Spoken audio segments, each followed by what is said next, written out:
For a free estimate, you can call Bo Bartley at 304-268-5452 or Jamie Gall at 304-279-5053. We are licensed and insured in the state of West Virginia, and as Martinsburg alums, we say, go Bulldogs. Join us at the Berkeley County Youth Fair for 8 action-packed days of fun for the whole family August 5th through August 12th. We're excited to welcome back Cole Amusement Company for our daily carnival. That's right, we said daily, because the carnival will be open every single day of the fair this year. And don't forget, you can skip the line and buy your tickets online at colerides.com. Follow us on Facebook for Fair Week updates or download the new BCYF app. We'll see you at the Berkeley County Youth Fair.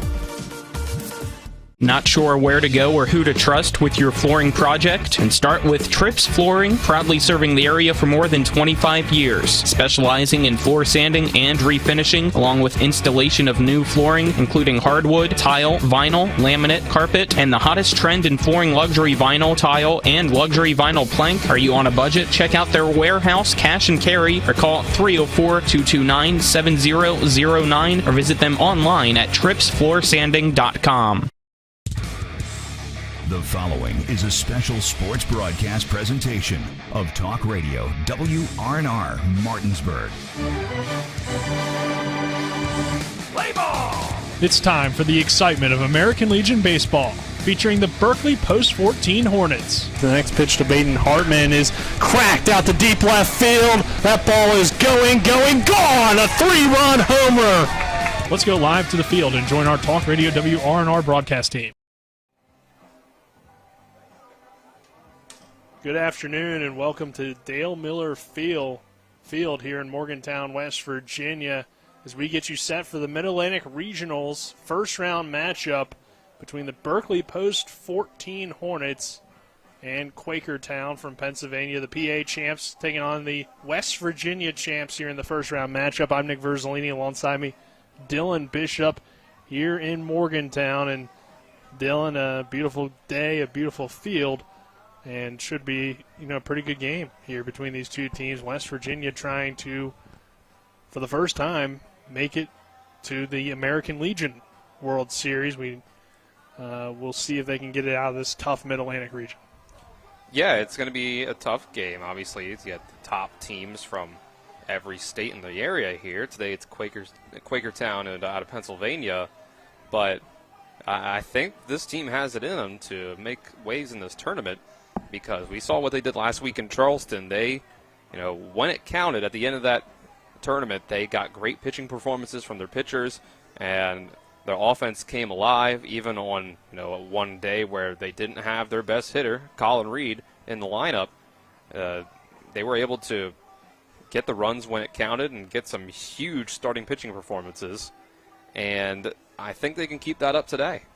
I think there's a few things that help both of these teams in this matchup. I think for Berkeley Post 14, they've played in this stadium before when they were here for the Wood Bat tournament. It's not too far of a trip for them, so they feel kind of at home here in Morgantown. And then on the Quakertown side of things, this is a team that has played Wood Bat all year. They don't play Metal Bat again until they reach the regional tournament. So, for them, it's a little bit easier to hit with the metal bat because the ball's going to go a little bit farther. So I think both teams have some sort of advantage in this game, maybe, that they can kind of get excited about. Yeah, it is different to swing a metal bat versus a wooden bat also. So it's not just how it travels off the bat, but it's also putting the bat on your shoulder is a little different. So in that sense, you could call it perhaps an advantage for Post 14. Right. But, yeah, I think Quakertown is about 4.5 hours here from Morgantown. It's between Allentown and Philadelphia. So it's a little more travel for them. But I think all these teams have gotten here before today, and they've gotten the opportunity to wake up here in Morgantown, come over to the stadium here in the middle of the day, late afternoon, early evening, for a nice day of baseball. Much more reasonable weather compared to Charleston last week. About 80 degrees here right now. So I think it'll be a good game. Brayden Stottlemyre, I think, is going to get the start for Post 14. He had a great game last week in Charleston, giving up 2 runs, but got the loss in a 2-1 game for Post 14 against South Charleston, who they eventually came back and put a win up against later on. 80 degrees and sunny here in Morgantown as we get set for first pitch. Let's go ahead and take our first 2-minute break here on the pregame show. When we return, we'll hear from the manager of the Berkeley Post 14 Hornets, Trip Tobin. This is American Legion Baseball on Talk Radio WRNR and TV 10. When will I be able to retire? How do I make the most of the money I have? How do I leave a lasting legacy to my loved ones? I'm Philip McCoy, financial advisor with the Mirius Group, a private wealth advisory practice of Ameriprise Financial Services Incorporated. Call us today at 304-263-4343 to help you make the most of your financial future. Our office is located at 1270 Winchester Avenue, Martinsburg, West Virginia. Ameriprise Financial Services Incorporated, member FINRA and SIPC. Mommy, where does flavor come from? Well, when people love food, they cook it on a Traeger grill. Meat, corn, even pie. And then the Traeger does the rest, which brings everyone to celebrate this beautiful thing that they've created. Because when you share delicious food with your friends, that's the flavor of life. Shop now and save at Orsini's today.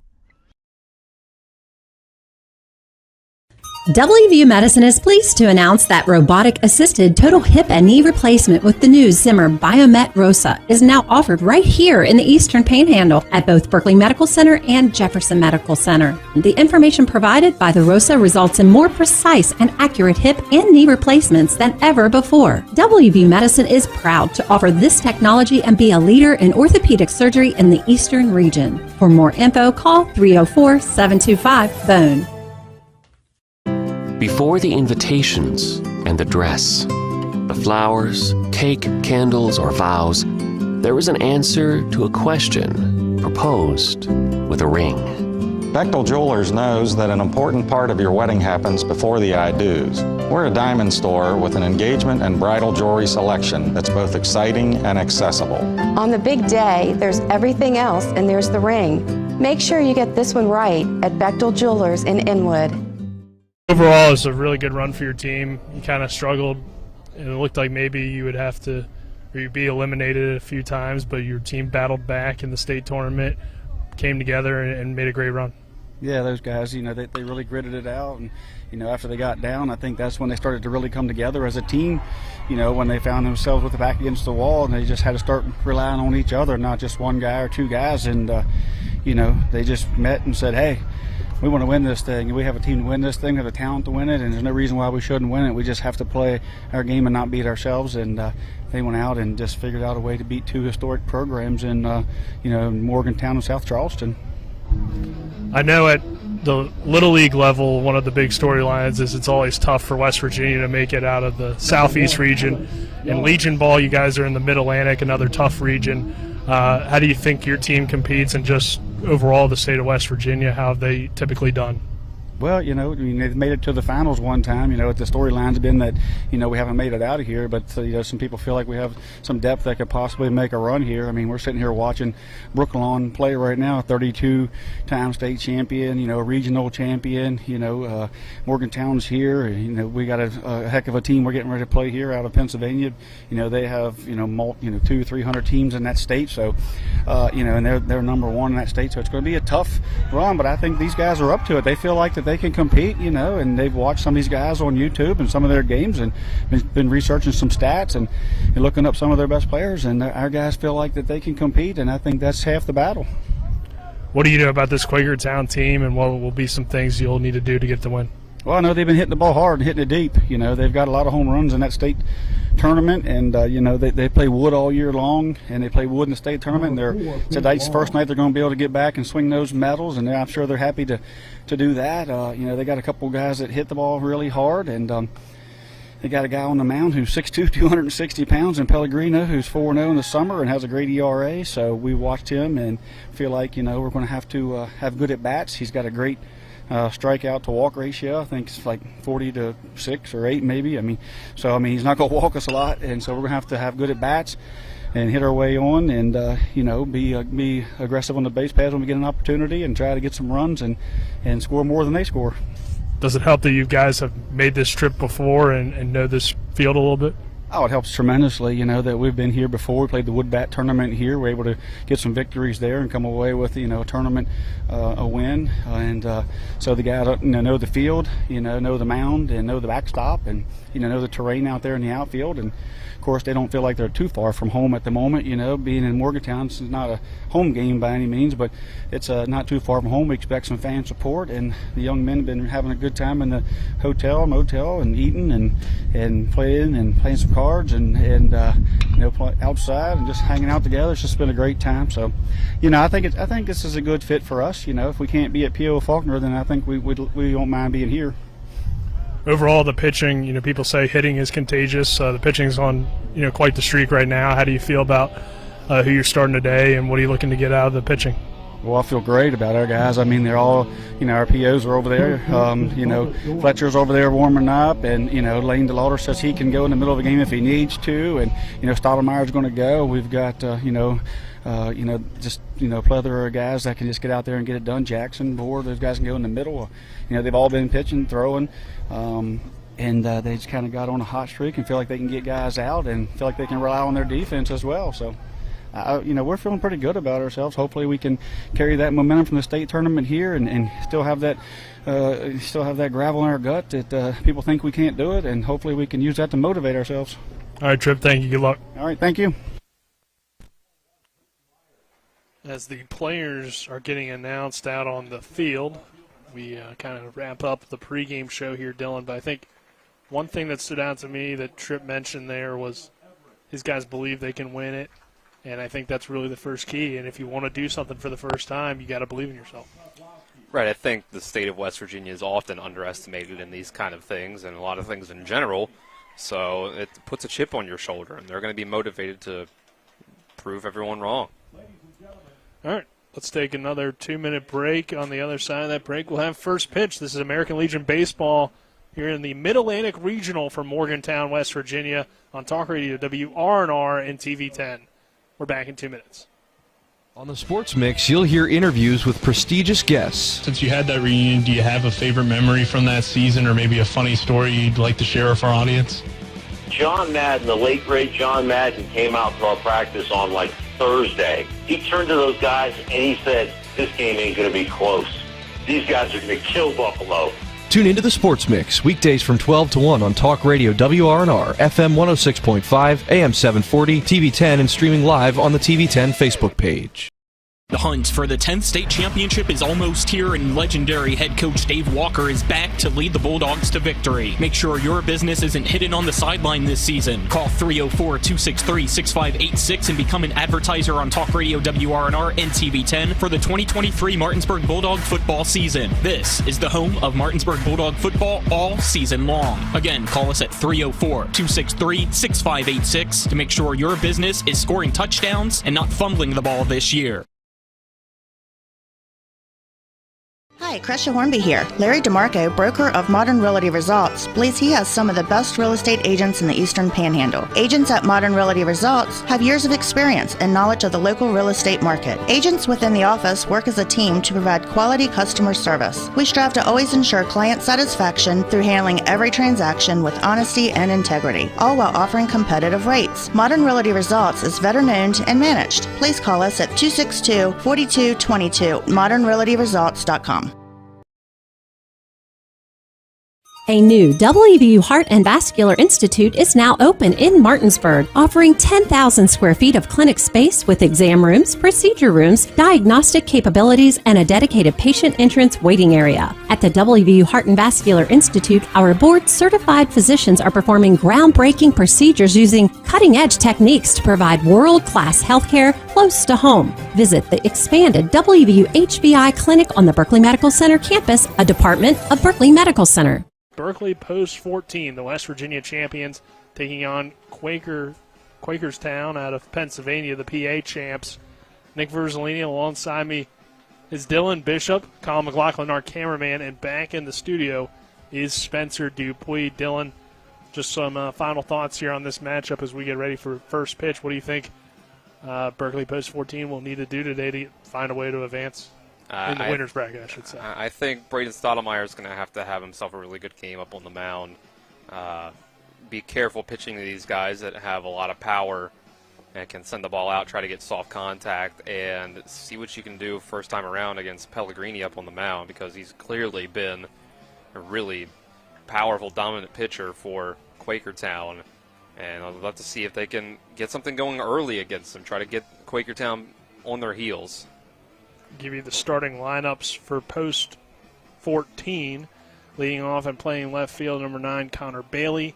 Batting second, the shortstop, number 13, Baden Hartman. Batting third, the designated hitter, Colin Reed, number 20. Batting fourth, the right fielder, number 1, Cam Moore. Batting fifth, the catcher, number 4, Landon Sifford. Batting sixth, the third baseman, number 11, Riley Bubb. Batting seventh, the second baseman, number 2, Carson Buber.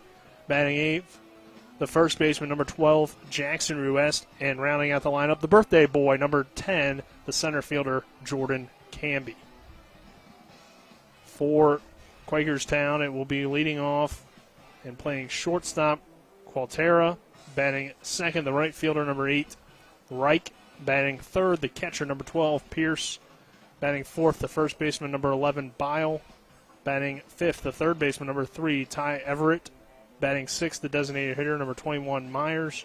Batting seventh, the left fielder, number 1, Schuler. Batting eighth, the second baseman, number 44, Caleb Everett. And batting ninth, the center fielder, number 27, Kozlowski.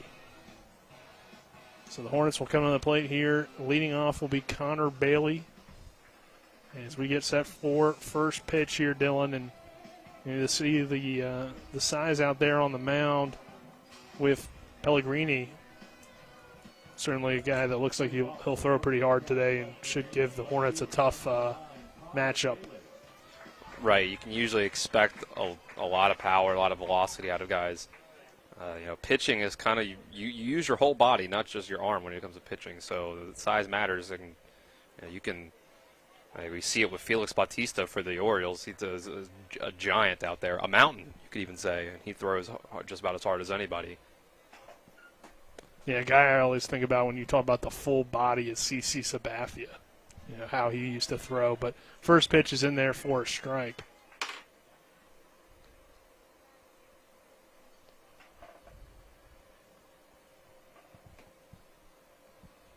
Next pitch, lined into center field for a base hit for Connor Bailey. So Bailey gets it into center field, and it's a leadoff single for the Hornets. That's what Bailey does. He gets on base. Better than almost anybody in this lineup. Whether it's in the leadoff spot. Exactly. Yeah, it's huge to start a game off with a runner on base. It gives you some confidence early on. Next pitch in here for called strike one to Baden Hartman. Hartman was the most valuable player of the West Virginia American Legion State Tournament. So coming off of a really strong performance pitching in the semifinal. As the next pitch misses low and outside, Bailey takes off and takes second base. Catcher a little bit slow here, and Brandon Pierce to get up. Not sure if the ball hit off of him or what the case may be. Yeah, bounced in the dirt. That allowed Bailey to advance. He is kind of limping around. I don't know if that's just something he was already dealing with or not. That's what it seems like. Well, hopefully nothing got worse for him out there. Next pitch misses low for another ball. Pellegrini's hasn't been able to keep the ball in the zone against Hartman at all. I mean, you got to be careful against them. It's a good hitting lineup, of course. 2 balls, 1 strike, 1 runner on second. The next pitch to Baden Hartman is popped up toward right field and heading out of play. Hartman, former Musselman Appleman, leader in both football and baseball, did play basketball as well this past season. Yeah, Baden's pitching performance, complete game, is what got them to this regional tournament in the semifinals. And then he had 8 hits throughout the tournament. The 2-2 pitch runs inside and misses for ball 3. 3 balls and 2 strikes. Nearly hit him. I thought it did there for a second, the way he reacted. But it avoids Hartman here.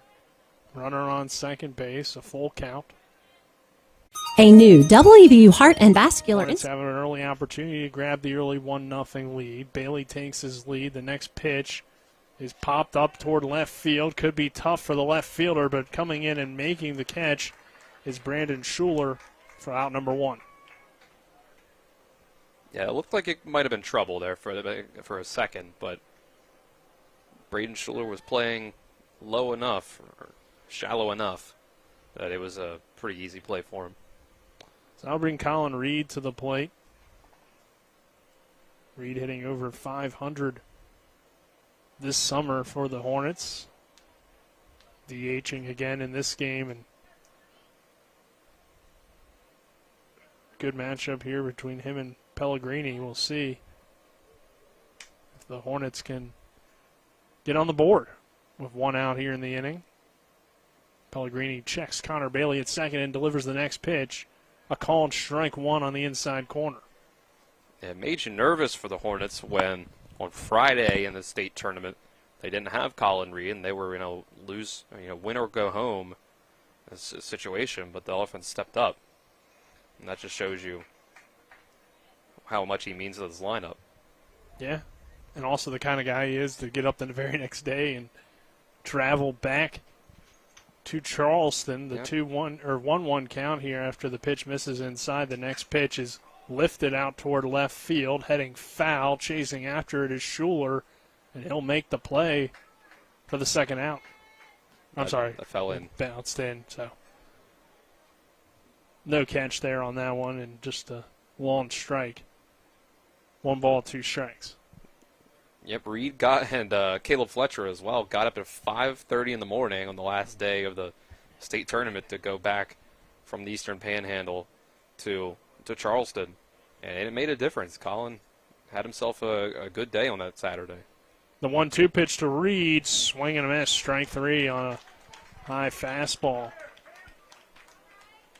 So the strikeout there for Colin Reed, and that will bring Cam Moore to the plate, the former teammate of Reed at Washington High School.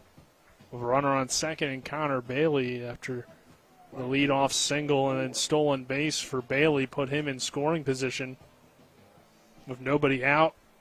And the Hornets have responded with a fly out to left field and a strikeout. We'll see if Cam Moore can pick him up. Pitch is outside for ball 1 to the left-handed hitting Cam Moore. That shows you a little bit what we're dealing with Pellegrini up on the mound. Colin Reed, over the summer, got more hits than outs, hitting over 500. So he doesn't strike out a whole lot versus any pitcher. Next pitch is a called strike 1. Yeah, I mean, and I would presume that strikeout number, like you said, isn't too high. 1-1 count with 2 down is a swing and a miss for strike 2.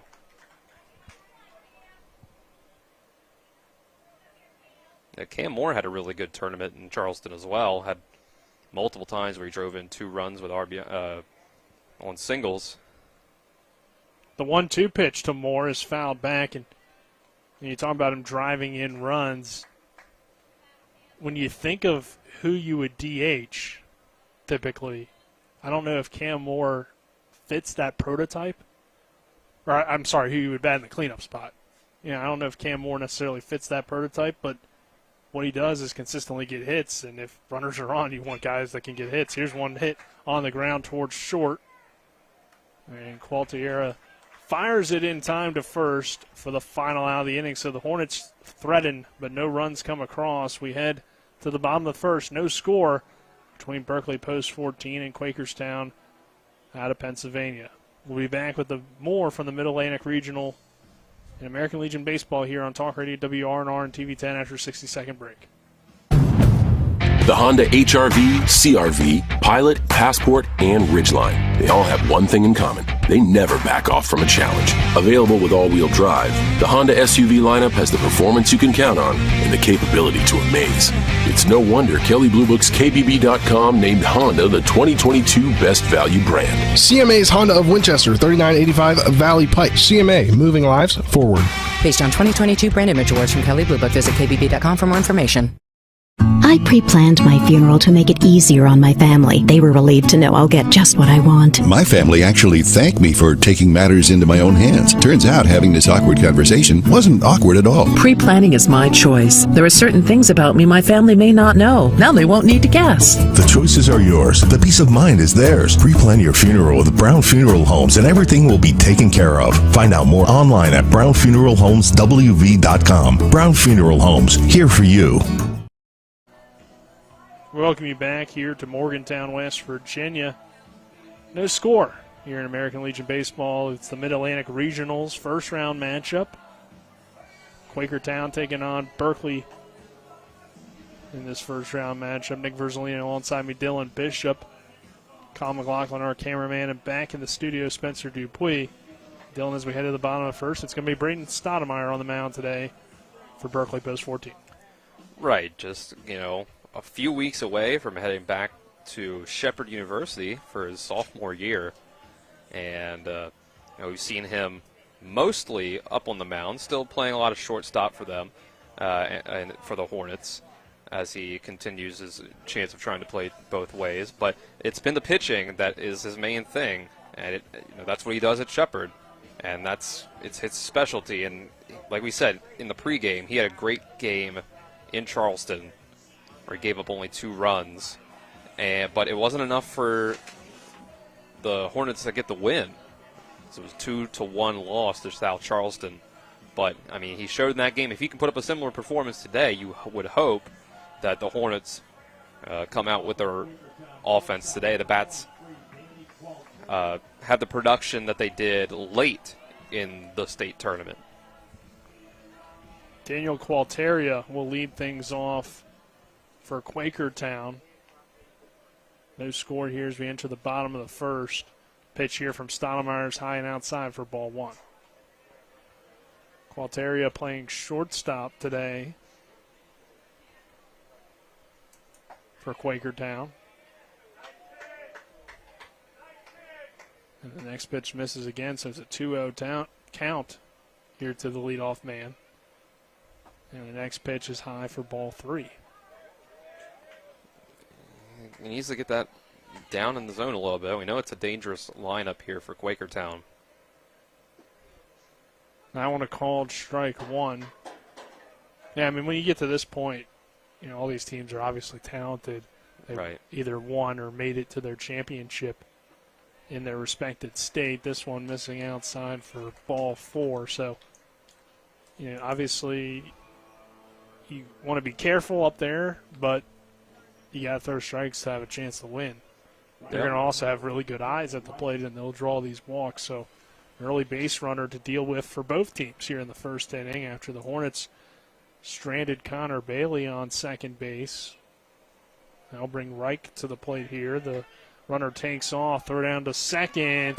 Good throw, but just out of reach of the tag was Qualtera, and he's in there at second base.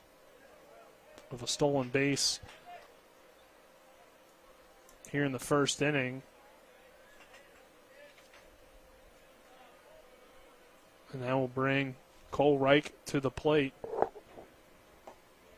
Reich, a younger guy on this team, graduates from Quakertown High School in 2025, outfielder. Sits in here on a 2-0 count. Obviously pretty talented. Getting a number 2 spot in a state championship team. The next pitch misses inside. Runner takes off for third on the wild pitch. He's going to come around and threaten to go home. It's a pretty big backstop here as well. You guys talked about a lot at the state tournament, how with that being a multi-purpose field, some of the dimensions were a little bit bigger than you would be used to in a high school field. Yeah, you don't have as much on the first and third base side hear what you did there, but it might honestly be a even longer backstop. Next pitch misses outside for ball 4, and so far, Braden Stoudemire has yet to throw a strike. 2 walks to lead things off, and that will bring Pierce to the plate. Brandon Pierce, the catcher today for Quakertown. Quick early mound visit for the Hornets. Yeah, you hope maybe this was just some early game rust or jitters that he needs to get out, but it can come back to haunt you really quickly if you don't get it together fast. Quality. So, go ahead, Don. Say hopefully this is something that Sifford and Coach Walls can figure out. Was just, maybe just needed a little bit of a pep talk. Say, hey, calm down. It's all good. Yeah, I would imagine, again, Hornets' first trip here as a program to the regionals. Probably feeling a little bit amped up, and when you're amped up, you don't always have the best control out there.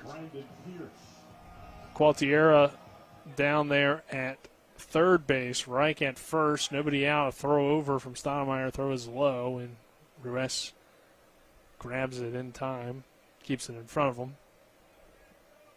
So runners on the corners, and Pierce at the plate, the catcher. The next pitch coming from Stoudemire is a called strike 1.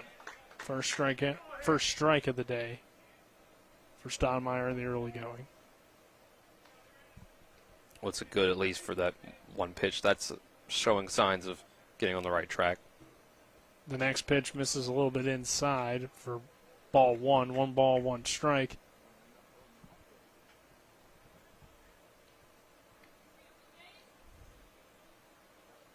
Stoudemire checks the runners, delivers, and misses again just a bit high and outside for ball 2. The defense for Berkeley post 14 looks like this. Sifford behind the plate. Riley Bubb down there at third. Hartman at shortstop. Carson Buber at second.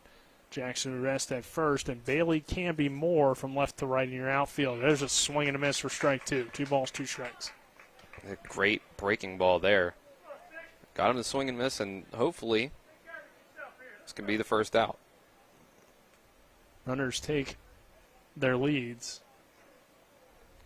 And a throw over to first. You got a run down here. Trying to keep the Qualtiera at third base is the key. Ruest, I think they're going to be able to get him out here, running him back to first, and they keep the runner at third. So well-executed run down for Berkeley post 14 as they apply the tag and get the first out of the inning. That was really impressive. It is not easy to keep that guy in that rundown who clearly, once he's off the bag, he wants you to focus all of your energy on him so that the guy at third can go home. It's not easy to accomplish both goals there. So an excellent job for the Hornets, especially, at a younger level. If this was the major leagues, maybe you would expect them to get that out and keep the guy. But even then, it could be difficult. And man, that 2-2 pitch that was just called a ball was really close. Stoudemire gets ready to deliver the 3-2, and that misses outside and low for ball 4. So it is 3 straight walks, but due to that rundown, the Hornets do have an out. And that will bring Bile to the plate. That one was outside off the plate, broke off. Yeah. That 2-2 pitch, I'm not convinced that was a ball.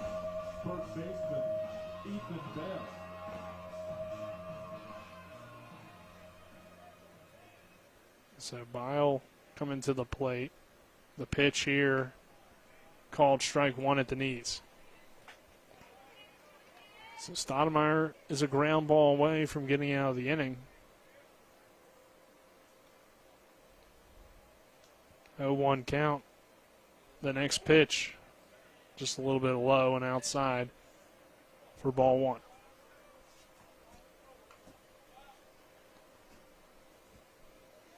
The double play can get you out of this. Ground ball, middle infield. See if you can get out unscathed. There's a swing and a foul tip. It rolls to the backstop for strike 2. I always like to say the damage isn't done. You can allow base runners. The damage isn't done until those guys actually come across home plate. The 1-2 popped up. Shallow center field. Camby charging in. He'll make the catch. Gualtiero will not test the arm of Camby, and that was a smart move as it's cut off by Ruiz, and they look him back to third. So 2 down here in the inning after the fly out from Bile to center, and that will bring Everett, to the plate. That mound visit worked. Whatever they set up to him on the mound, Sifford and Walls, these last 2 at-bats have been much better, and they've taken out the opportunity for that runner on third to come in via sacrifice. This is Ty Everett coming to the plate. The third baseman, number 3. First pitch misses for ball 1. Runners at the corners for Quakertown. The next pitch from Stoudemire, called strike 1. They'll allow the runner to take second on the catcher's indifference. This is 1 ball, 1 strike, and 2 runners in scoring position now. It's the 21st pitch of the inning there by Stoudemire. 1 ball, 1 strike, 2 down. Like you mentioned, Dylan, been a rough inning, but try to prevent any runs from coming across, and you'll feel okay about it considering you gave up 3 straight walks. Got a run down out and then a fly out. It's as the pitch misses for ball 2. 2 balls and a strike. Here to Ty Everett. The next pitch misses outside for ball 3. So you do have a base open at first. But obviously you want to try to keep that pitch count down here in the early going so you can see a lot of Stoudemire early in this one and hopefully not to use up too much of that bullpen in game 1 of the tournament. This one fouled away. 3-2 count. Yeah, even just one more at-bat in this inning would be pretty tough. You'd be starting to come up on a 30-pitch inning in the first inning. And that doesn't really bode too well for him having a super long outing. Ideally, 5-6 innings out of Stoudemire would put you in a good spot. The 3-2 just misses the outside part of the plate for ball 4. It's the 4th walk of the first inning, but that rundown has prevented an early run coming across the score for Quakertown. So that will bring Myers to the plate, the DH, and an opportunity to get Pennsylvania on the board here, the PA champs, and Quakertown an early 1-0 lead. If your DH coming, could be even more here at the bases loaded. Yeah, he pitched from Stoudemire, a big swing and a miss for strike 1. Peyton Myers, the only player on the Quakertown team not from Quakertown Community High School. He comes from Upper Bucks Christian.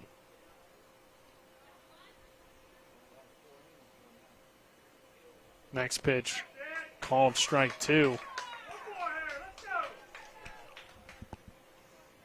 Well, that's a great start for this at-bat for Stoudemire. Give him a few pitches to work with. 0-2 count. 0-2 with 2 down and the bases loaded for Quakertown. The next pitch, low and a waste pitch for ball 1. Pitch count climbing toward 30. It's at 28. According to the scoreboard, a 1 ball, 2 strike count. And the bases loaded. No score here, bottom of the first inning. Morgantown, West Virginia, the Mid-Atlantic region of American Legion Baseball postseason. Here's a swing and a miss, strike 3. Stoudemire strands the bases loaded with the strikeout, and the Hornets get out of the first inning. We head to the second, still scoreless. This is American Legion Baseball on Talk Radio WRNR and TV 10. We're back at 60. Ever try to collect on an insurance claim? Perhaps a homeowner's claim, auto accident, or fire. Insurance companies collect money from you for protection should something bad happen. And when it does, they don't want to pay, or they offer too little. At Mansion Ferretti, we have an attorney who worked defending insurance companies and knows all the dirty tricks they play to deny or lowball your claim. Call us today for help in getting what you really deserve. Mansion Ferretti, when you need justice. Pastor Ralph Campbell invites you to schedule a private tour of the brand new Classical Christian Academy at Bethel, located at 2010 Tavern Road in Martinsburg. The Academy, located on the beautiful 13-acre wooded campus at Bethel Church in Martinsburg, provides a natural setting for learning and state-of-the-art classrooms geared toward excellence in the development of a child's mind, body, and spirit. Focusing on a classical education methodology and grounded in a historical Christian worldview that honors Jesus Christ and fosters a child's academic and spiritual growth. The Classical Christian Academy at Bethel will be accepting registrations for kindergarten and first grade. Create an extraordinary future for your child today. To schedule your tour, go to bethel.ac or call 304-241-8285 today. That's 304-241-8285. The Classical Christian Academy at Bethel. Vincent Pellegrini on the mound for Quakertown. Pretty good first inning out of him as we see the middle of this Hornets order. Dylan, the 5, 6, 7 hitters. Sifford, Bob, Buber. Yeah, Landon Sifford making his way up to the number 5 spot in the lineups. Kind of a surprise when it comes to, if you thought before the state tournament what the lineup would look like. But after the state tournament, it makes all the sense in the world. Landon Sifford had a great game, great tournament in Charleston, and we'll see if he can continue his momentum. The only thing you could counter to that is sometimes when you're rolling, like the Hornets appeared to be toward the end of that tournament, maybe you just keep the lineup the same, but also Sifford's been hitting really well. You want to move your top hitters toward the top, so it makes sense in order to maybe even make things more easy for you with runs being scored. The next pitch here, low for a ball, 1 ball, 1 strike. Yeah, I'm not surprised to see him at the 5 hole today. It's more so I believe the first game of the tournament in Charleston last week, he was batting 8th. That sounds right from what I can remember. As Sifford takes that one on the inside for ball 2. 2 balls and a strike. He's followed again by Riley Bubb, wearing a different number again, wearing 11. This one's popped up toward right field. Cole Reich gets there for out number 1. So it's a fly out to begin things here in the second. And now bring Riley Bubb to the plate, the third baseman. Yeah, Sifford, even on his outs in the last week, has been making a lot of contact like that deep into the outfield, or hard hit liners in the infield. And Bubb, who's been playing a lot of that in that 5 hole, steps up. Bubb takes this one for a called strike 1. He's followed by Carson Buber, who's been a little bit cold, but like Tripp has pointed out, just been hitting the ball hard, just has been hitting it right at people, unfortunately. So if he could break out here in the regional, that could be huge, as Bubb fouls that one off 0-2 count. That's basically what I was just saying about Sifford. Yeah, the same is true about Carson Buber. The 0-2 swing and a miss, strike 3, a nasty pitch from Pellegrini. Yeah, he seems to have gotten into a groove from that first inning. Well, hopefully we'll see if Stottlemyre can do the same, or if things turn around with 2 outs for the Hornets. Carson Buber comes to the plate. The second baseman for the Hornets today. Where's the number 2? First pitch he sees is a called strike. Buber coming back for his senior year at Martinsburg High School, as he lines this one up the middle for a base hit. It's a 2-out single for Carson Buber, and the Hornets have another base runner. Well, that's more of that great contact Tripp was talking about with Buber, and this time it wasn't right at somebody. Well, it kind of was right at the pitcher just about, but goes by him and into center field. So I'll bring Jackson Ruess to the plate.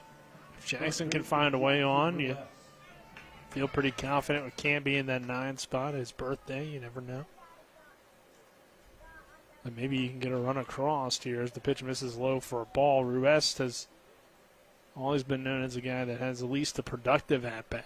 Here with 2 outs, you need to get a hit or get a walk to be productive, most likely, unless there's an error. A 1-0, fouled away. Ruiz kind of struggled at the plate last week in Charleston, but he was able to make productive outs. I believe he had 2 sacrifice flies in 2 straight games, if nothing else.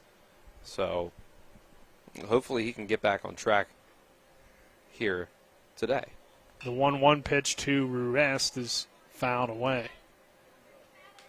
Mr. Hedgesville. Jackson Ruiz. Another 3-sport athlete. 1 ball, 2 strikes, 2 outs, and a runner on first, and Buber.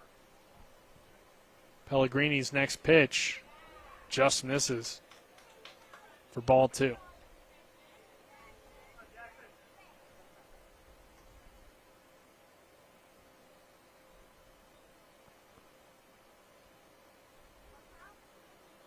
Pellegrini's next pitch misses inside for a ball. While his pitch count is better considering he's in his 2nd inning, it's still a little bit high for only 2 innings and no score, I guess. 32 pitches so far. The next pitch from Pellegrini is hit hard towards center, and it's going to fall in. As it looks like Kozlowski misplayed it completely. A throw to second, gets away from the second baseman, and Carson Buber will come around to score. And the Hornets are on the board at 1-0. Buber advanced all the way to third as Ruiz took second kind of late on a throw into third, and then the throw back to second goes into right field, and the Hornets grab an early 1-0 lead. That was the error. Great base running. It worked out perfectly. As soon as that throw was made into the third base, Ruiz took off for second. It wasn't in time. Third baseman came in, tried to make a throw to second base, and threw it away. So the Hornets take the early 1-0 lead. A breaking ball here to Jordan Canby. Again, happy 18th birthday to Jordan. He takes it for ball 1.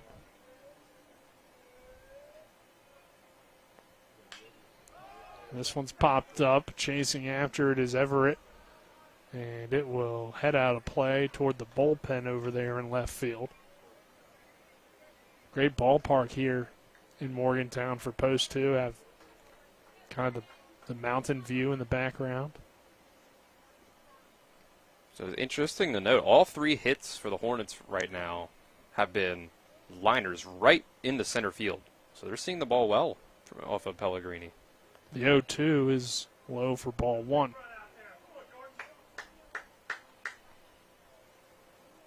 So Canby battling on a 1-2 count.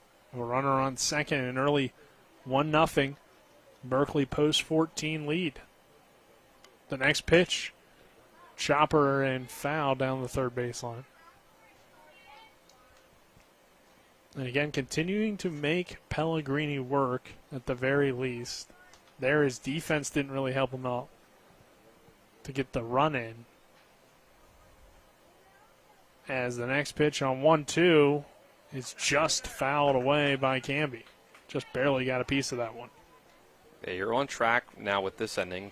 Pellegrini about to throw pitch number 39. If you can get a guy to throw 20 pitches per inning, he can only work, one or 2 batters into the 6th, and then you have a chance to get the bullpen some work for the other team.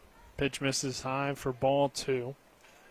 Count even at 2 balls and 2 strikes with 2 outs. Runner on second base is Ruiz. The next pitch to Canby is ripped into left center field. That will score Ruiz from second. The throw home, not in time, and that makes it a 2-0 lead.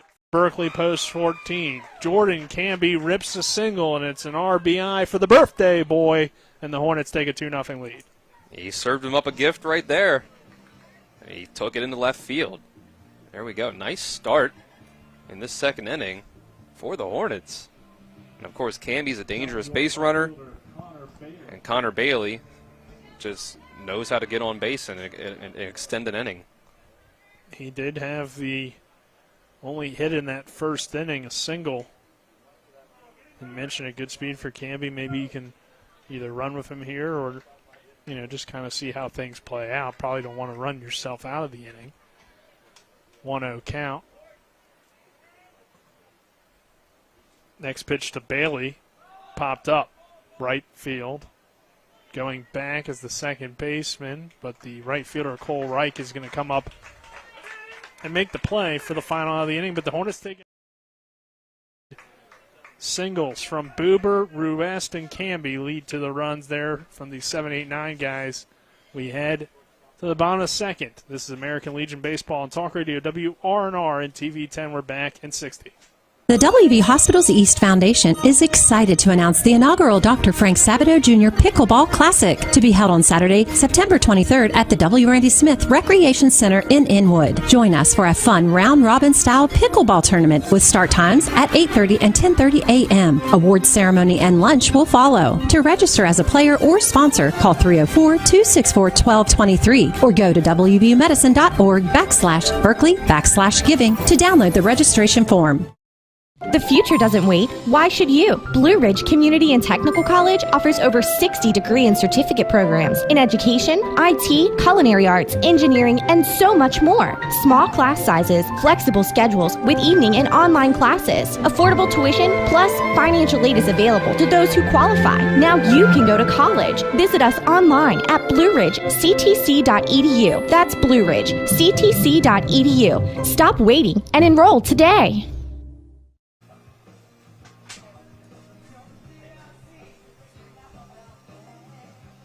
We welcome you back here to Morgantown, West Virginia. 2-0. Berkeley post 14 on top here as we head to the bottom of the second inning. Nick Verzolini alongside me, Dylan Bishop, and Dylan. Hornets able to grab that early 2-0 lead. Get a little bit of help from the Quakertown defense with the throwing error, but 3 straight singles to end that second, and a Jordan Camby RBI single as well.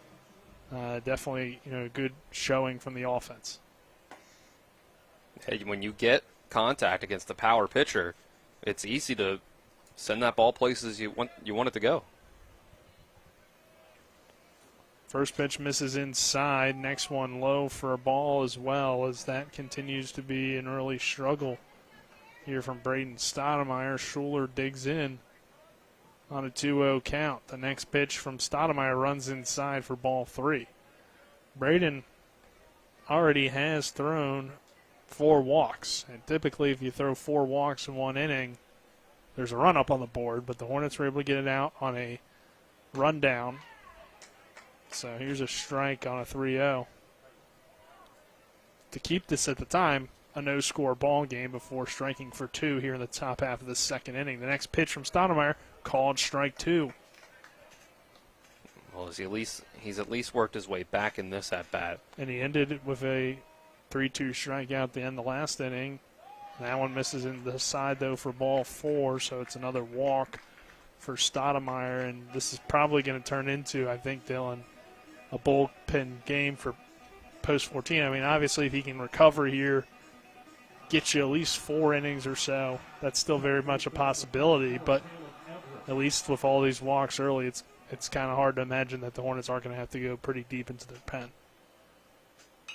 This one's fouled away by Everett. Yeah, we're not on track for it to be a quiet day over in the bullpen or for the Hornets, but first game of the tournament, they do have everyone available. Right. And hey, if whoever comes in, either you have kind of 2 strategies at that point, but we can talk about that when and if we get there, as there's a swing and a miss for a strike, too. Caleb Everett playing second base, wearing 44. As an 0-2 count, the 38th pitch of the day will throw over 9 in time. Good pickoff attempt by Stoudemire, the Shepherd Rams right-hander.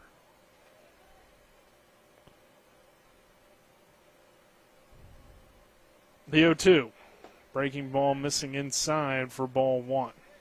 Well, I said you have everyone available today to pitch, but doing the math in my head, last games were Saturday. It means you have Sunday, Monday, Tuesday as days of rest. So they may not have Baden Hartman and Chase Herndon available to pitch today. This one popped up to center for Jordan Camby, and that is caught for the first out. Fly out there to Camby. Kozlowski coming to the plate, the center fielder.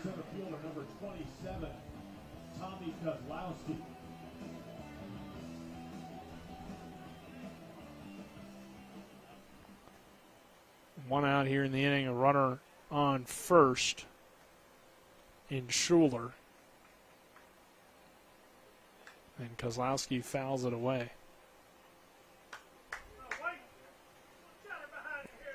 I think this is, you could argue, already a better start to the second inning pitching for Stottlemyre. Got himself one out. Last inning, didn't get his first out until there was a runner on third base. The 0-1 pitch, low, Sifford throw. The runner takes off and avoids the tag with a stolen base. So runner in scoring position here for Quakertown. Quakertown's been aggressive on the base paths. Already their second stolen base in 2 innings. And that and a wild pitch is how they got that run to third last time at bat. 1 ball, 1 strike.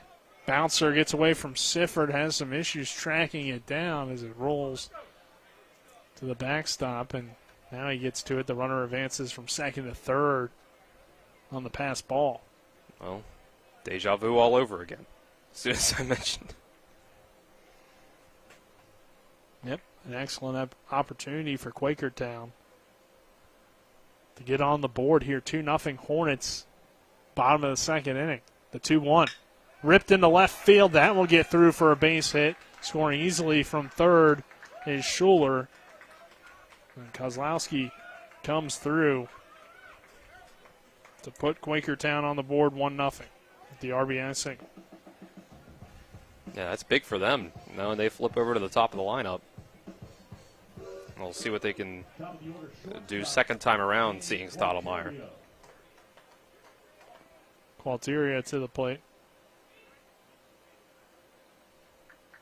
The shortstop hits this one hard past the glove of Riley Bubb and into left field. Rounding second is Kozlowski. He slides in safely, and it's a double for Qualteria. And runners on second and third with just 1 out for Quakertown. That's just really good hitting. Staying back on the ball, waiting for it to come in, and sends it opposite field. And that was a tough play. You know, if that's the opposite way to right field, that's dangerous. But at least they were able to hold the runner at third. 1 down here in the inning. Cole Reich coming to the plate. The next pitch taken low and outside for ball 1. So runners on second and third for Quakertown.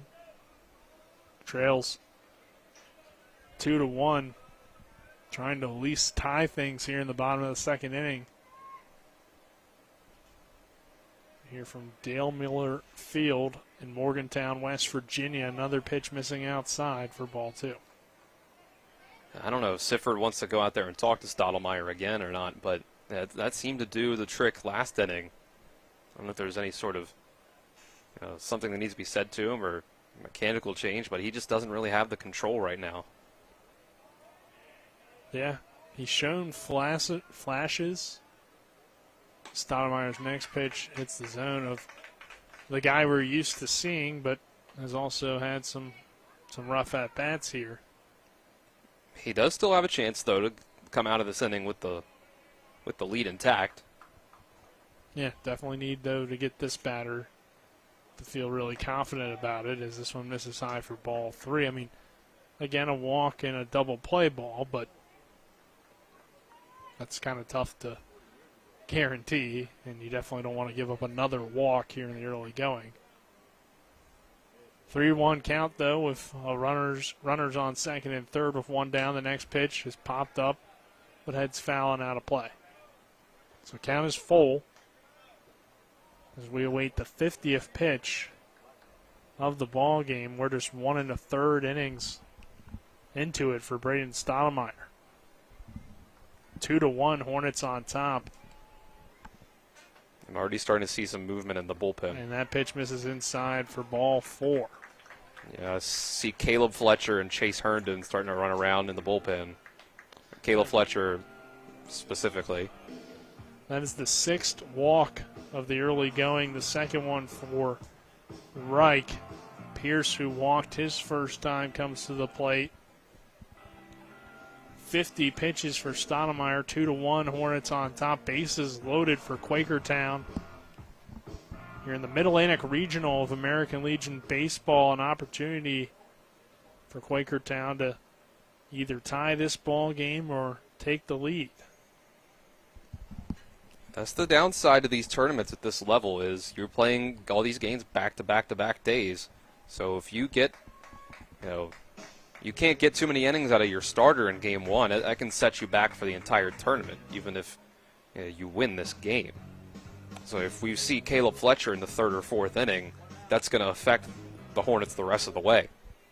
You only have an 18-man roster. This isn't like Major League or college baseball where you're having over 20 guys on a team and the majority of them are pitchers. This is, you have guys that can do both, but kind of a limited roster size for these kind of tournaments if you run into some pitching issues. Your goal is... Christmas is inside for a ball, by the way. Go ahead, Dylan. Your goal is for a lot of these games, depending on the day, to max out your starter. Like, Sunday we saw in the tournament last week, the guys like Ruiz were only throwing 45 pitches, so they only have to rest for 1 or 2 days. But more often than not, you want a guy like Stoudemire to throw the 105. Pitch misses high and outside for ball 2. I mean, I guess hypothetically the teams that are winning probably do usually max out their pitchers. I mean, right. Obviously you're going to have those shootout kind of games. But for the most part, you're not going to have to use too much of the pitching if you're winning. This one hits off the glove of Stoudemire. He still chases it down and makes the play at first. The run does come in to score to tie the game at 2, but what a play by Stoudemire. And that just, again, we talk about it all the time. He is an excellent athlete. And knocked the glove off of his hand, but still made the play. I'll come out here and make sure that he's okay. Yeah. Seems like for the most part he is, but pretty impressive. I mean, obviously you would have liked for him to snag that one, but still making the play and keeping that concentration to do that. All right, when he doesn't pitch, he's this team's shortstop. Right. And it says, like I've mentioned it before in other games, but it says a lot when you're pushing Baden Hartman off the shortstop and pushing him over to second.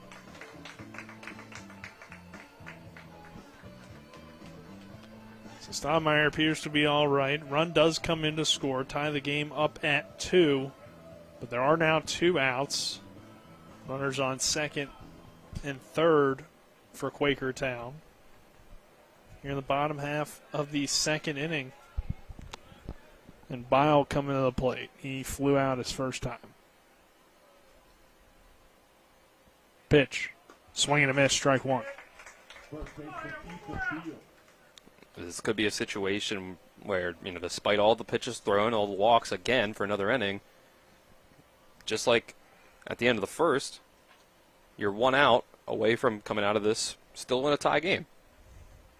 The 0-1 breaking ball hits the zone for strike 2. That's been a pitch that has not came back across the plate for Stoudemire all day, but he gets it to there. 0-2 count, 2 down, 55 pitches so far for Stoudemire, 2 on for Quakertown. The next pitch on 0-2 is lined into left field. That will get down and score at least 1. The second run coming in as well. Connor Bailey's throw is not in time, and it's an RBI double, 2 RBI double for Bile. Ethan Bile hit that one hard and well, and it got down. It was trouble out there and left. Yeah, that was just too shallow.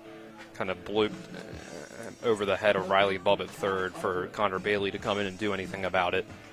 So, yeah, second inning can't go quite as well as it did in the first, where he's able to strand those guys. But for now, you're going to have to stick with him. At least try to get through this inning and 1 more. Sifford going to come out and have a conversation. Ty Everett comes to the plate. He walked his first time up. Third baseman. With an RBI opportunity This will be a quick mound visit for Sifford as the umpire already trying to kind of keep things moving here in the early part of the ball game. And, they've had several visits this inning because, Stoudemire lost his glove, so they had to make sure he wasn't injured, and I think they had another visit before that, and it's been kind of a tough inning for Stoudemire. This one runs in and hits Everett to continue this tough inning. I think that's the end of the day for Stoudemire here. Looks to be as manager Trip Tobin makes his way out toward the mound, and that will most likely do it for Braden Stoudemire, who just from the very beginning didn't have his stuff today, Dylan. Yeah, I think at least you hope, taking him out at 57 pitches, 2 days of rest, that maybe at the end of the tournament he can pitch again, and just different day, different stuff. Hope he has it that day.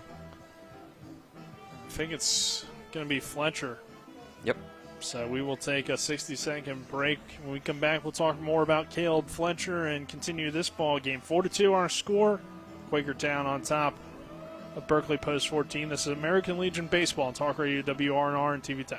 Join us at the Berkeley County Youth Fair for 8 action-packed days of fun for the whole family. August 5th through August 12th, featuring all your favorite live events, truck and tractor pulls, bull riding and rodeo, motocross freestyle, UTV side-by-side flat drags, dirt flat drags, demolition derby and figure eight, and the carnival every night of the fair. We can't wait to see you at the Berkeley County Youth Fairgrounds, 2419 Golf Course Road in Martinsburg. Follow us on Facebook or download the new BCYF app for the daily schedule of events. Locust Hill Golf Course invites you to historic Charlestown, West Virginia for 18 holes of phenomenal golf. We're just an hour drive from the Baltimore-D.C. Beltway, 1/2 hour from Winchester and Leesburg, Virginia, as well as Hagerstown and Frederick, Maryland. Each tee offers challenges across the 35 acres of lakes, ponds, and streams, which come into play on 11 holes. The Blue Ridge Mountains also provide a breathtaking backdrop to Locust Hill. Schedule your tee time today at www.locusthillgolfcourse.com or call 304-728-7300. That's 304-728-7300. We welcome you back to Morgantown, 4-2.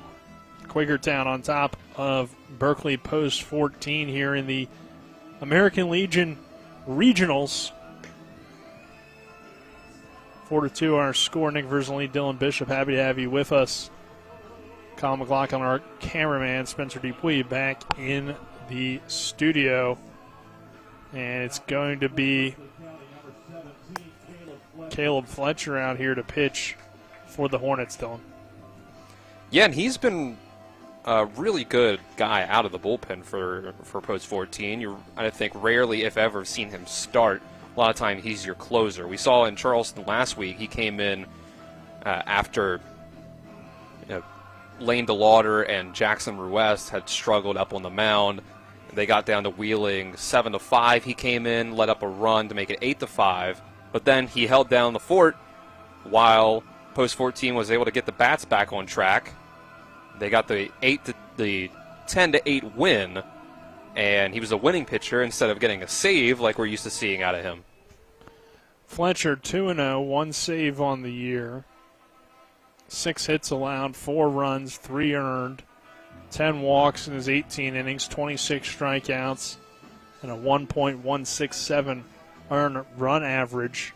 For Jefferson this year, again, he was mainly their closer. For the Hornets, he's been kind of a lone relief and a setup and a closer. He's filled pretty much every bullpen kind of role.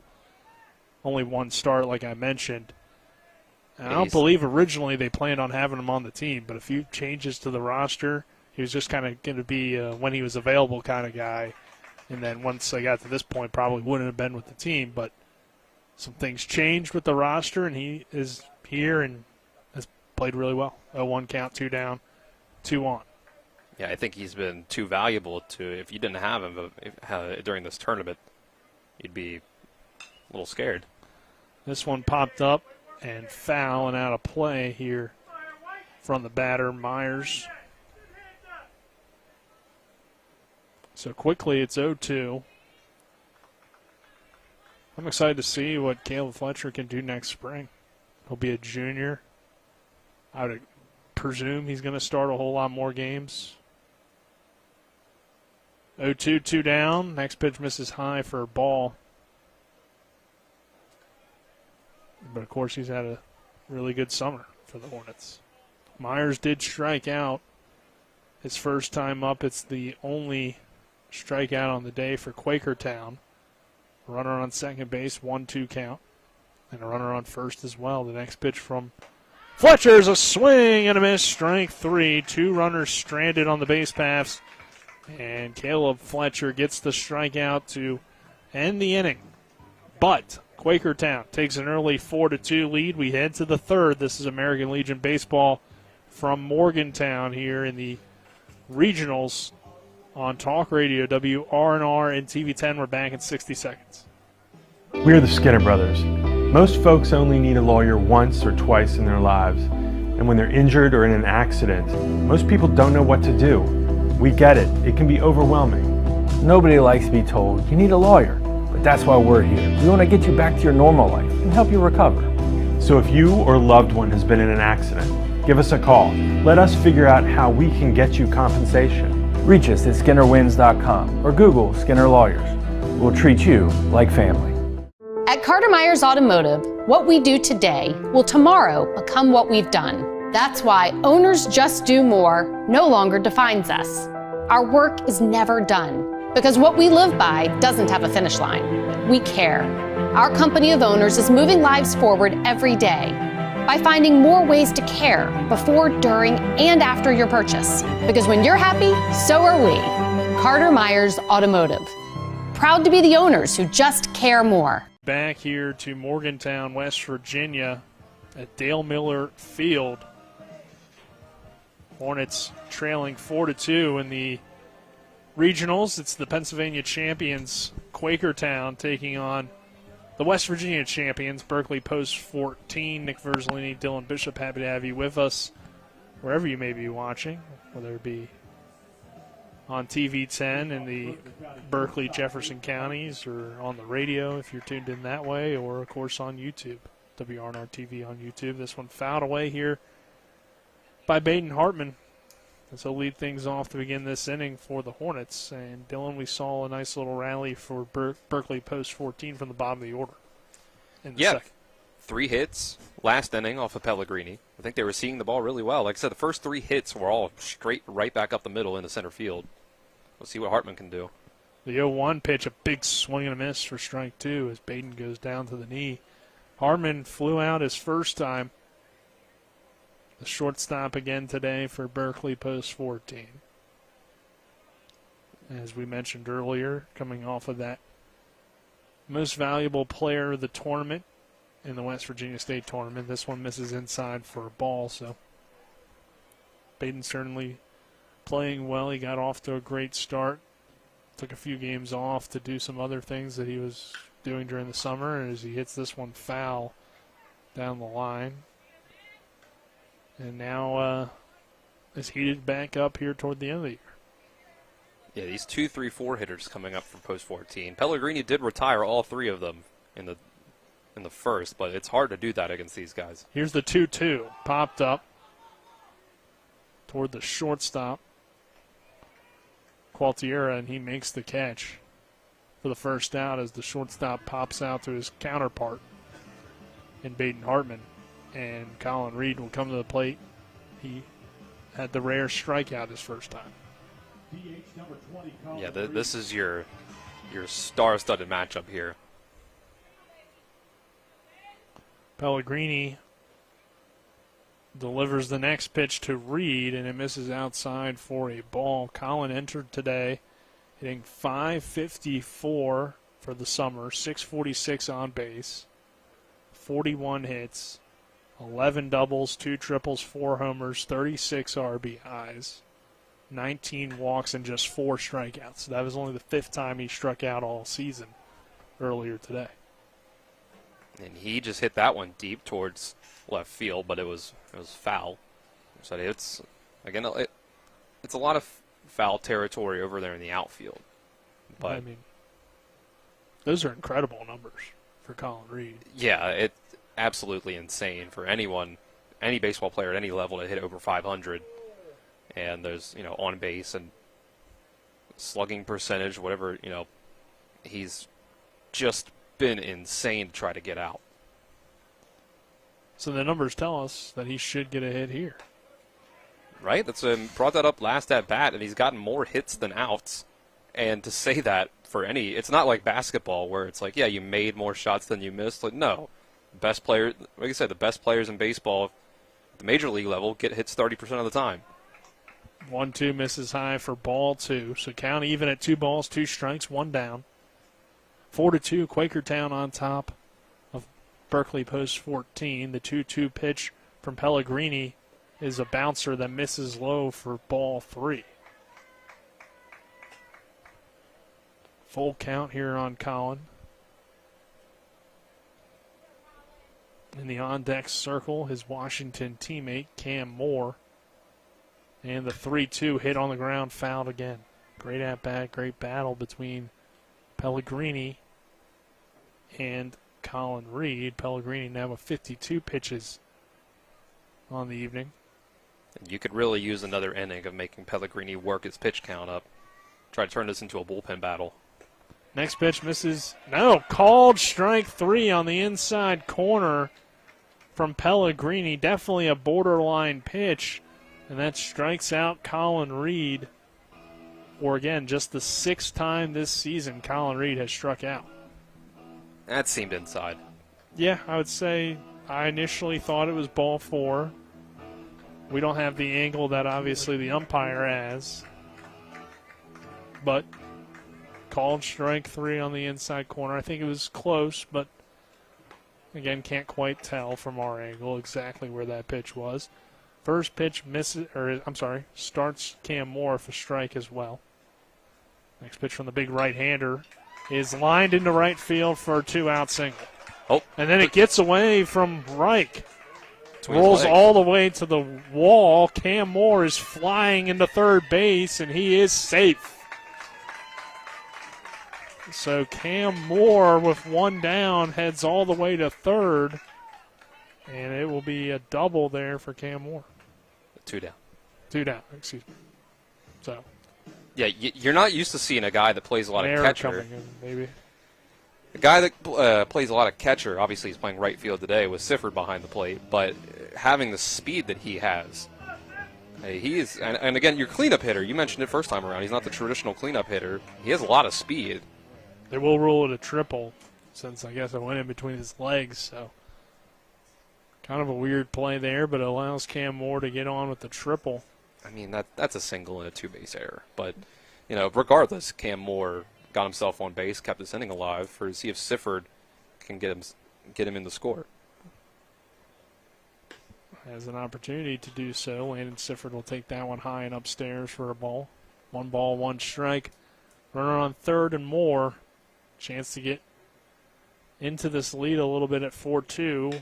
And Landon Sifford will not deliver, as it looked like that would fall in.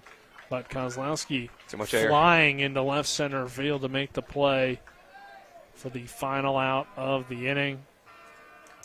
We head to the third.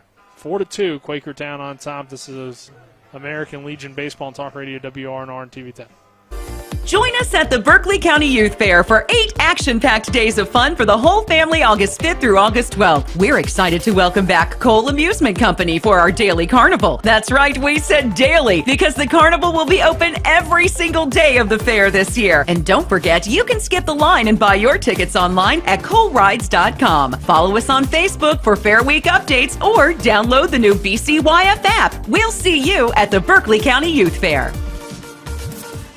With 4 new car dealerships and 4 used car dealerships in 3 states, Parsons is the largest used car and fastest growing new car dealer in the tri-state area. Take Parsons Ford with huge savings on hundreds of new Fords, financing from 0%, Parsons' goal of financing for all, and Parsons' famous above-market trade-in allowances that help make Parsons #1 for used cars too. See why so many won't buy anywhere but Parsons Ford in Martinsburg. We became #1 by making you #1 first. Parsons. Welcome back to Morgantown, 4-2. Our score, Quakertown on top of Berkeley Post 14. Berkeley POST 14. Speaking of P.O. Faulkner Park, was on the mind for some reason as another inning of work out here for Caleb Fletcher. Yeah, his first full inning, way earlier than you would like it to be. So I'm fascinated now to see how many pitches the rest of these players go for post 14, because if I remember correctly, if you stay under 30 pitches, you can pitch on consecutive days.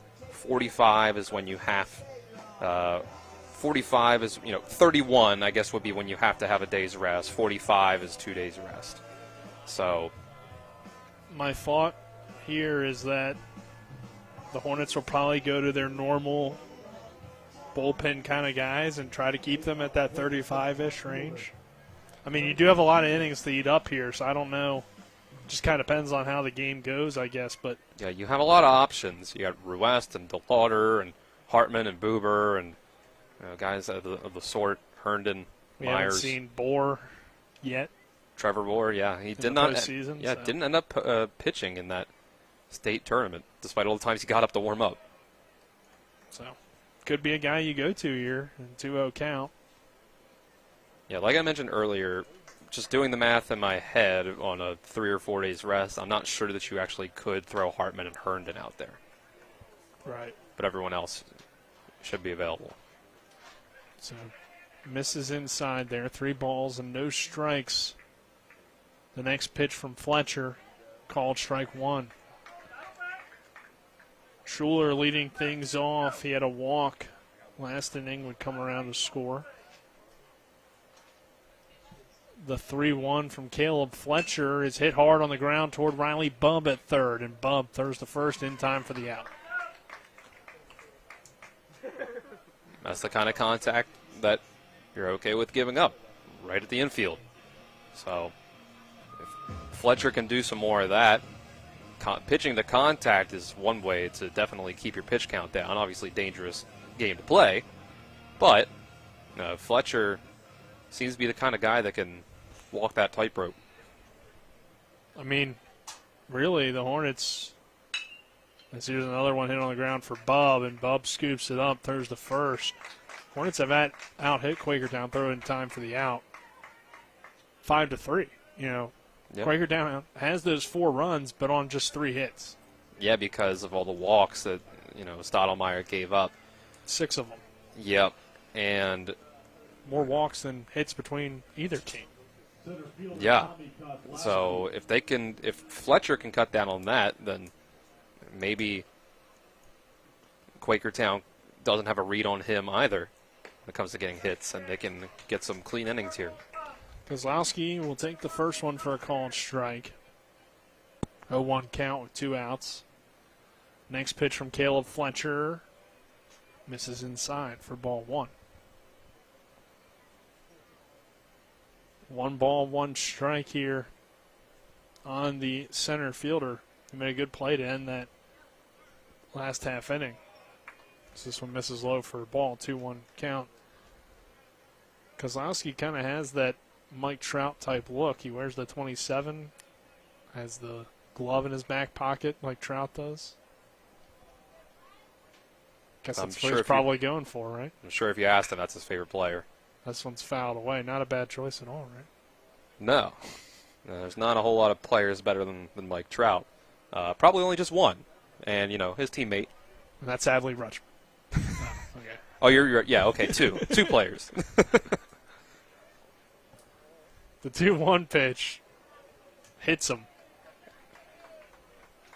Oh, that's tough. So that allows the base runner to reach, and we head back to the top of the order in Qualtiera. Kozlowski did rip an RBI single his first time up, so he'll reach again here. And Qualtiera come back to the plate. He walked and had a stolen base his first time, had a double in the second. That was really well hit double too. Dilley put it down the third base line, rolled all the way to the wall. The next pitch here runs inside and allows the runner to take second. on the wild pitch. It's a 1-0 count and a runner in scoring position for Quakertown. Fletcher was able to get out of the jam last inning when he came in. Strikeout. Leave guys in a scoring position. The 1-0. Called strike one. 1 ball, 1 strike, 2 outs. Runner in scoring position for Quakertown. 4-2 our score. Quakertown on top of Berkeley post 14 here in the bottom of the 3rd inning. Fletcher steps off, resets, kicks some dirt around, and now steps back on the rubber. Runner in Kozlowski takes his lead off of second base.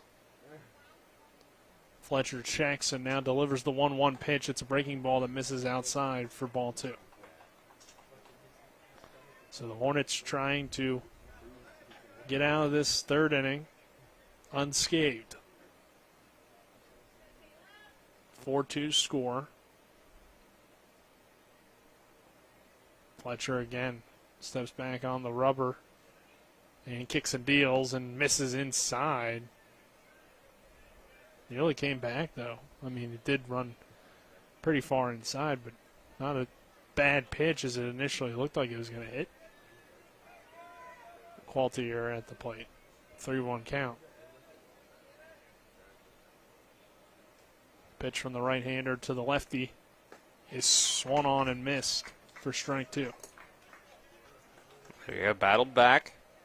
They needed that pitch. Absolutely. Get some confidence back. Now just needs 1 strike. Caleb Fletcher, the Jefferson Cougar right-hander for Berkeley post 14, the West Virginia champions. The next pitch from 3-2 is popped up. Chasing after it is Connor Bailey. Bailey in foul territory, can't quite run it down. Overran it, even. Yeah. Wow. It was... Got to it, just ran a little bit too far. Yeah, it was a very tough play. Yeah, he needed to run pretty much full speed to get over to it. And obviously when you're running full speed, it's hard to have control, to stop, and to, at the same time, look up and track the ball. So he just wasn't able to do all of that at the same time. Luckily, it was foul. Yep. So count remains 3 balls and 2 strikes. The 22nd pitch in relief of Stoudemire from Fletcher is hit on the ground toward first. Ruess scoops it up, tosses underhand to Caleb Fletcher, who tags the bag for the final out of the inning. So the Hornets allow no runs in the top half of the 3rd. We head to the bottom of the 3rd. 4-2 our score. Quakertown on top. Berkeley post 14 coming back to the plate. This is American Legion baseball for the Mid-Atlantic Regionals in Morgantown, West Virginia on Talk Radio WRNR and TV 10. Before the invitations and the dress, the flowers, cake, candles, or vows, there was an answer to a question proposed with a ring. Bechtel Jewelers knows that an important part of your wedding happens before the I-dos. We're a diamond store with an engagement and bridal jewelry selection that's both exciting and accessible.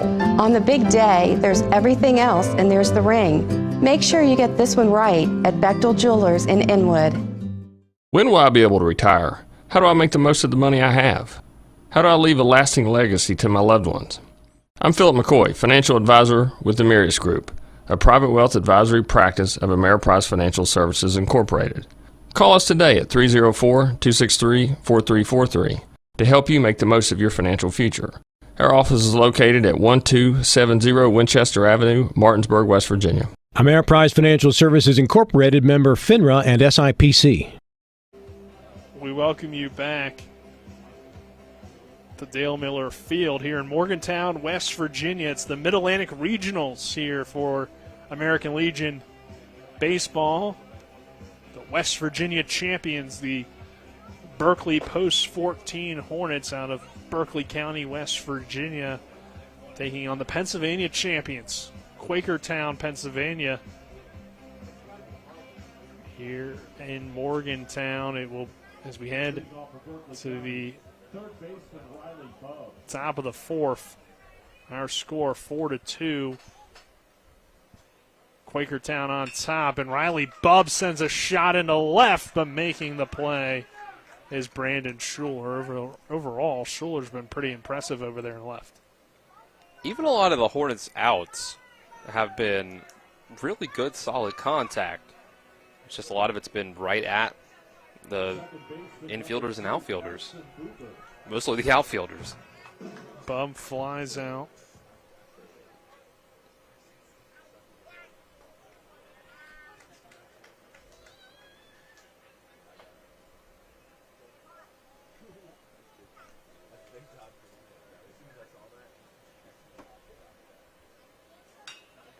This one popped up in the center field. That will fall in for a base hit for Carson Buber. That one seemed like it had a lot more air under it than it did, but that makes Buber 2 for 2. So he's having himself a nice day. Getting himself back on track at the plate after having a great outing on the mound last week.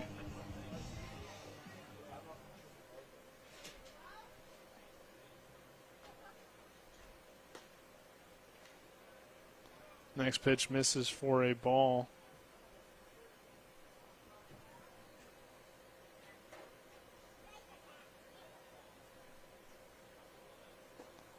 Swing and a miss there for a strike.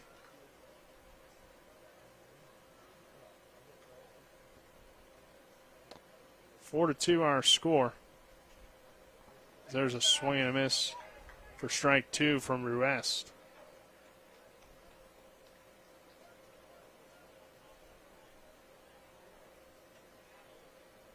Top of the 4th inning. Hornets trailing 4-2.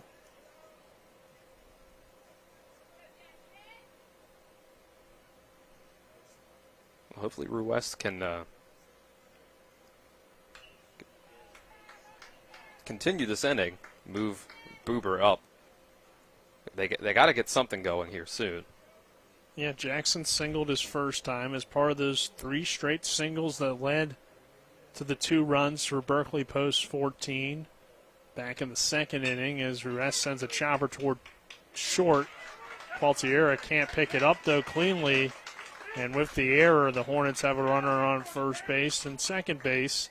And Jordan Camby coming to the plate, who had an RBI single last time, to at the time give the Hornets an early 2-0 lead. That seemed like a mental lapse by Qualteria. I think he just started to look away, starting to try to think about making the play before he actually had the ball in his glove. Camby going to lay down a bunt, pops it up, and it hits off the netting for strike 1.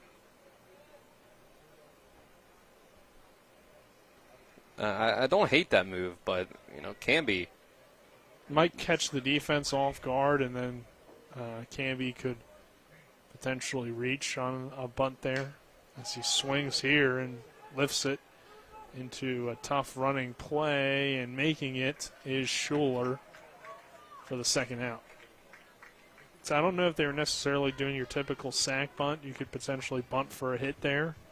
Yeah, he had the speed to do it. But instead you end up flying out toward left field. Because I'm with you, Dylan. I don't love giving up an out. We've already 1 out and 2 guys on, and right. I was really going to say good hitter in Camby. Yeah, Camby on Saturday was fantastic at the plate. But if you surprise them with the bunt, maybe they throw it away. You never know what can happen there, so it's not a bad call. Yeah, he could just beat it out, too. So. Right. I mean, he has the speed to do that, especially if they're not expecting it. This one gets away from the catcher, Pierce, but he gets to it quickly to keep those runners at first and second. Back to the top of the order in Connor Bailey. Bailey led off the game with a single back in the first inning. 1-0 count, 2 down, 4-2 Quakertown. Runners on first and second for the Hornets. Pellegrini's next pitch, a breaking ball that doesn't break for ball 2. Got up around the shoulders. Bailey had to turn away from that one. It's a 2-0 count. And the next pitch hits that inside lower corner for strike 1.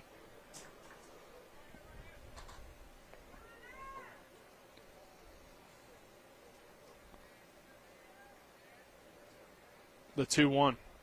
Hit hard on the ground towards short. Quakertown to second for the force out and the final out of the top of the fourth. We head to the bottom of the fourth. Our score remains Quakertown 4, Berkeley Post 14-2. This is American Legion Baseball. It's the regionals first round matchup between PA champs Quakertown and West Virginia champs Berkeley Post 14. We'll be back in 60 seconds with more American Legion Baseball action here on Talk Radio WRNR and TV 10. I pre-planned my funeral to make it easier on my family. They were relieved to know I'll get just what I want. My family actually thanked me for taking matters into my own hands. Turns out having this awkward conversation wasn't awkward at all. Pre-planning is my choice. There are certain things about me my family may not know. Now they won't need to guess. The choices are yours. The peace of mind is theirs. Pre-plan your funeral with Brown Funeral Homes and everything will be taken care of. Find out more online at brownfuneralhomeswv.com. Brown Funeral Homes, here for you. Not sure where to go or who to trust with your flooring project? And start with Trips Flooring, proudly serving the area for more than 25 years, specializing in floor sanding and refinishing, along with installation of new flooring, including hardwood, tile, vinyl, laminate, carpet, and the hottest trend in flooring, luxury vinyl, tile, and luxury vinyl plank. Are you on a budget? Check out their warehouse, cash and carry, or call 304-229-7009, or visit them online at tripsfloorsanding.com. We welcome you back here to Morgantown. Mid-Atlantic Regionals first round matchup between Pennsylvania's champion, Quakertown, and West Virginia's champion, Berkeley Post 14. Caleb Fletcher on the mound. It's 4-2 the score in favor of Quakertown here. Nick Verzolini alongside me, Dylan Bishop.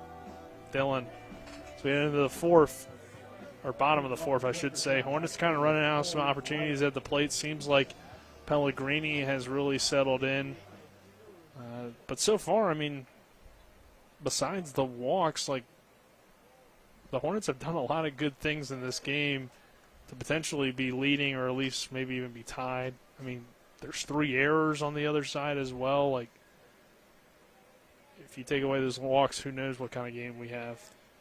But right. Also, if you're throwing more strikes, maybe they have more hits. So. Right. They have twice as many hits as Quakertown, but just haven't been able to do as much with those hits. But, of course, more walks for Quakertown, getting more guys on base. 2-1 count. And ultimately, that's what it typically comes down to, right? Moneyball. Get on base. Right.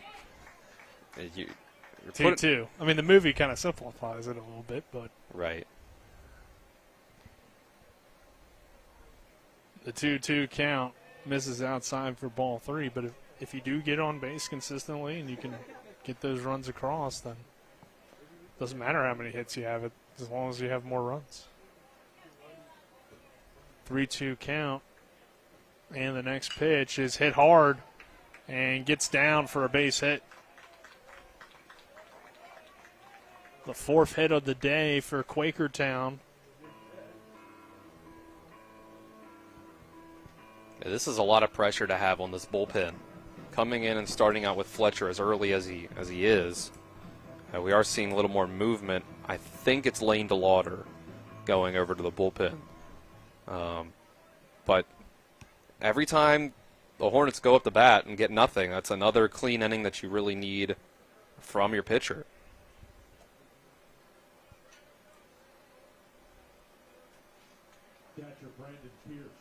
So Pierce coming to the plate after the single from Reich. And Pierce pops it up. Bermuda Triangle type area here for the Hornets. Diving and trying to make the catch over there in foul territory is Jackson Ruess, but he can't make the play, and it just falls in for a long strike 1. He went a long way for nothing. Got his uniform dirty.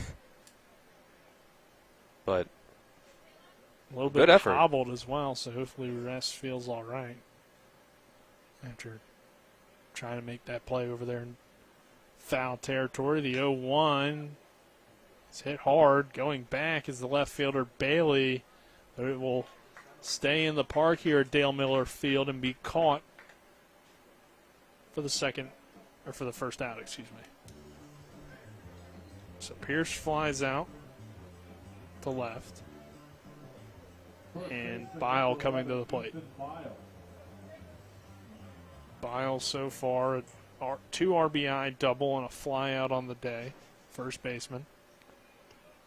Runner on first base. Now 31 pitches for Caleb Fletcher, as you mentioned, or this will be the 31st pitch whenever he does deliver it. Mentioned 35 is the limit to pitch again tomorrow if they need him. So we'll see how manager Tobin and his staff decides to manage things with Caleb Fletcher. This one misses low for ball 1. I think you have enough arms in the bullpen that at least you feel good about getting him to that limit where you have to give him 1 day off. You'll play tomorrow no matter what, but you have enough arms that you don't need him 2 days in a row. Yeah, I think he's pitched pretty well. You keep the score at 4-2. Try to find a way to come back and get a win. I think you keep him available for the rest of the tournament, but like you said, I don't think you need to necessarily rush him to get back tomorrow. This one popped up into foul territory again and heading out of play down that right field line. And it heads out of play for a long strike. I will say it is not Lane DeLauder warming up in the bullpen for post 14. From this angle, the dugout is blocking who it actually is. I see Coach Walls down there with the catcher's gear on, warming someone up, but I also see DeLauder walking around. The next pitch misses for a ball. He was in the bullpen for a minute, but that's not he's actually getting in a full throwing session. So may just have to wait until there's some different movement or when Fletcher's pulled. Another throw over, a pretty good move from Caleb Fletcher, but diving back in safely is Reich over there at first base.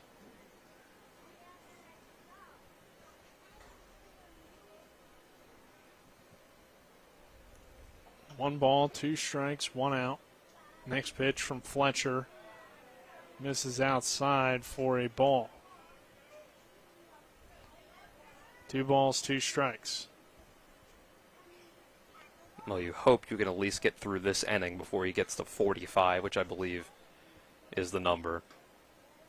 Throw over. Not in time. Bile at the plate again. Doubled for 2 RBIs back in the second. Sits in on a 2-ball, 2-strike count. The next pitch from Fletcher. Slow roller toward third. Bub can't handle it on the grass, and that allows the runner to take first on the error. Was kind of a weird ground ball. Kind of came off the bat at an odd angle way that it rolled, but you still got to make that play. I think he just probably should have barehanded. Yeah, I think he could have. With the grass, it can be a little bit tougher to field it with your gloves. So yeah, and they're used to playing on a turf infield now. Right, and that would be a play on turf where it's going to probably roll slightly faster, and then also you could use your glove probably. But on grass, it's probably easier just to barehand that one. As this one's a called strike 1. And that could be the difference between Fletcher making it through this entire inning and not. He's at 36 pitches now. It's true.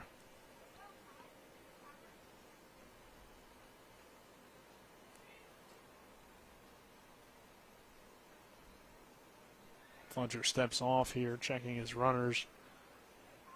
1 out in the inning, 2 runners on. For Quakertown, as Everett at the plate here. He has walked and been hit by a pitch so far today. Next pitch from Fletcher, slightly high. 1 ball, 1 strike. 1 out and 2 on. Fletcher looks into his catcher, Landon Sifford. Comes set. Checks the runner at second and delivers the next pitch a little bit outside for ball 2. Just barely missing here and there. Again, he doesn't throw into the 40s and 50s plus, a whole lot.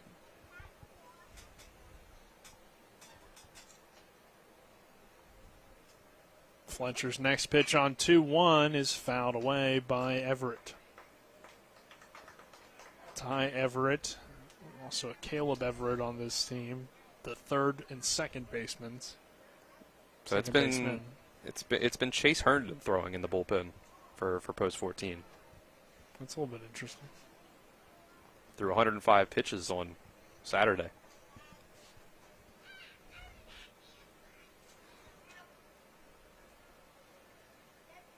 Two balls, 2 strikes, 1 out, and 2 on. Another pitch from Fletcher in this at bat, and it misses outside for ball 3. Again, it's tough. He had that pitch to work with, at least trying to get him Chase, but he's got to get out of this jam. Don't want to make this next pitcher, if you're only going to 45, inherit runners. Fletcher's 3-2 outside for ball 4, so the bases are loaded again. And we can see again if Quakertown can take advantage of the free bases that Berkeley post 14 have continuously given up here today. When you look at it, you got 2 walks here, you had a hit by pitch, you had an error. I want to say that's almost 9 or 10 free bases given up by this team, because you had 6 walks given up from, this one's fouled away, 6 walks given up from Stoudemire. And yeah, now 9 or 10 free bases, I believe, given up if you count the error. So that's something that Tripp talks about all the time in the high school season. You can't have that kind of stuff if you want to win baseball games. Pitch misses inside for a ball, 1 strike, 1 out. I see Jason Myers going into the bullpen now.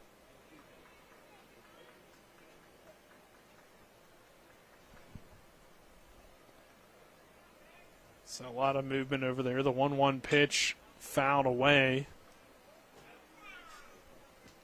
Myers definitely not a bad option, considering he barely pitched in the state tournament. Yep. So could be the guy you turn to here.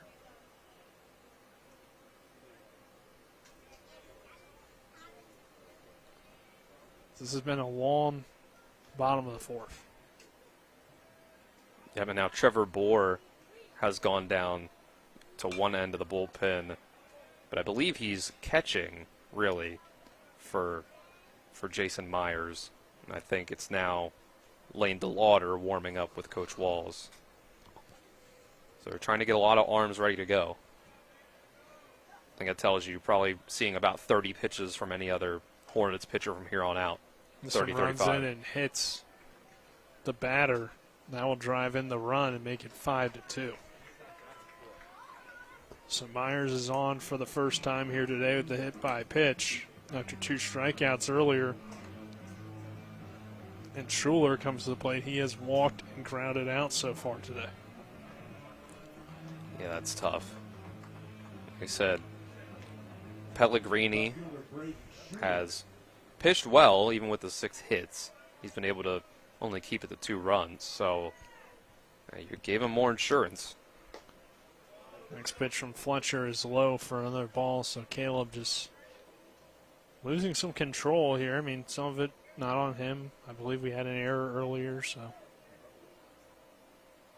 All right, marked it as an error in my scorebook. Not sure what they officially gave it here. This one hit into left center field. That will get down for a base hit. 2 runs are going to come in and score for Quakertown. The third, a third, got him.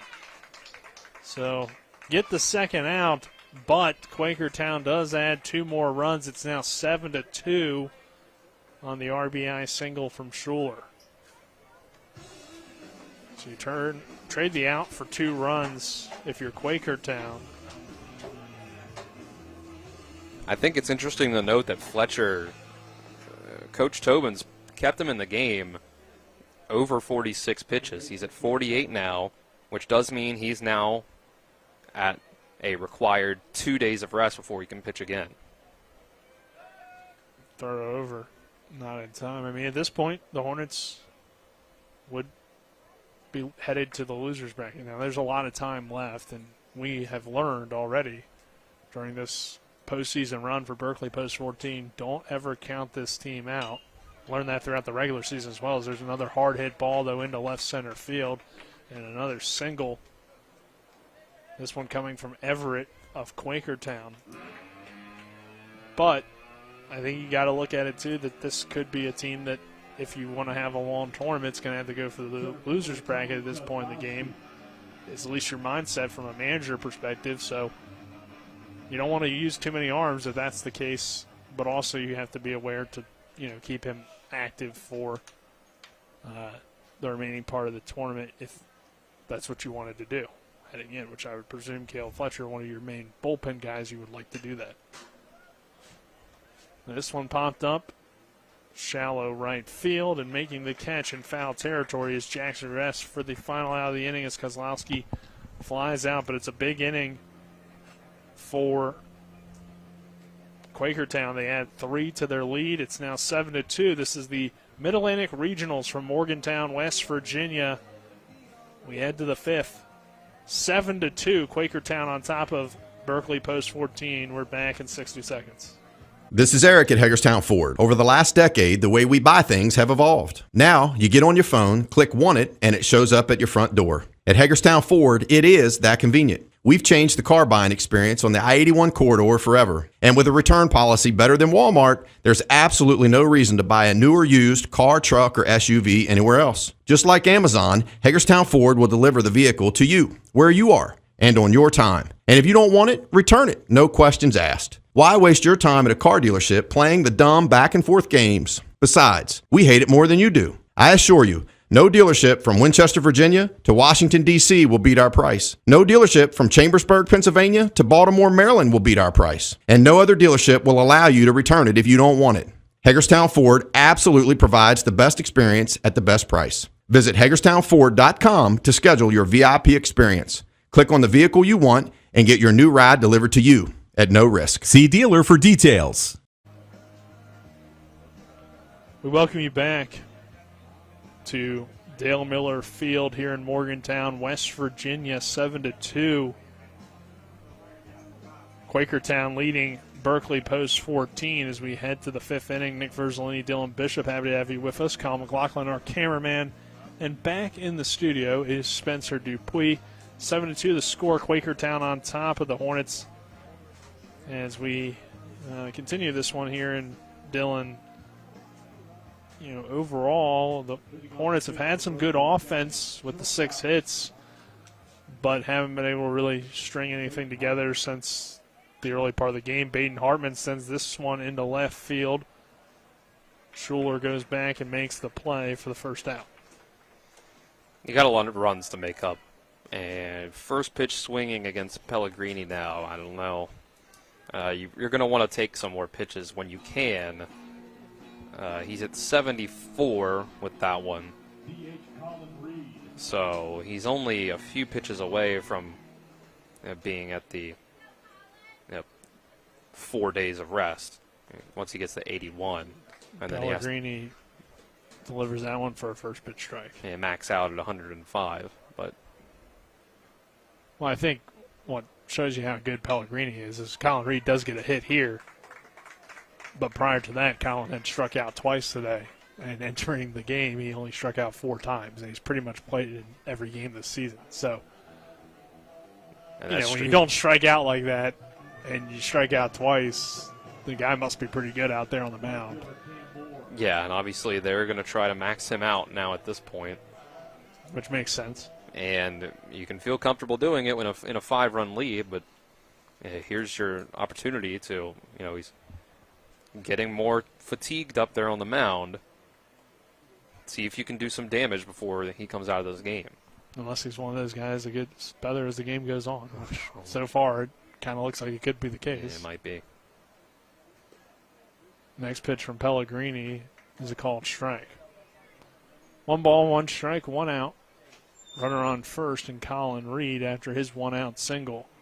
Cam Moore at the plate. The next pitch to Moore misses outside for ball 2. Cam on the day has what was ruled a triple. We really think it was more of a single and a two-base error, but nonetheless, he has that and a ground out. Next pitch from Pellegrini, apparently missed outside for ball 3. Yeah, that was a close one. Do you have another point there, Dylan? Or? No, you ended up making it, but okay. A more, see if he can do something. Hopefully, drive in his Washington High School teammate over at first, or at least get a rally started. Well, he could potentially be doing that part of it as he draws a walk on 3-1 well, and we'll see if he can pick up a hit here, and a hit, especially in the gap, makes this a completely different ball game as he fouls this one off with 2 runners on, good speed and more, so a double could score him from first. 0-2 count, though, here on Landon Sifford, so we'll see if Pellegrini can regain the control and get the out here, or who wins this battle. The next pitch to Sifford nearly hits him, but it misses inside for ball 1. Running him off the plate.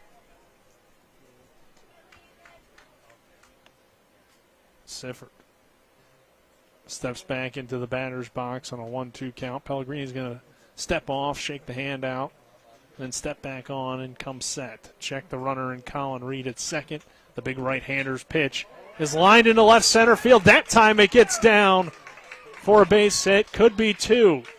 Moore is on his horse sprinting into third. The throw into second, not in time. It's an RBI double for Landon as Colin Reed scores easily from second to make it 7-3.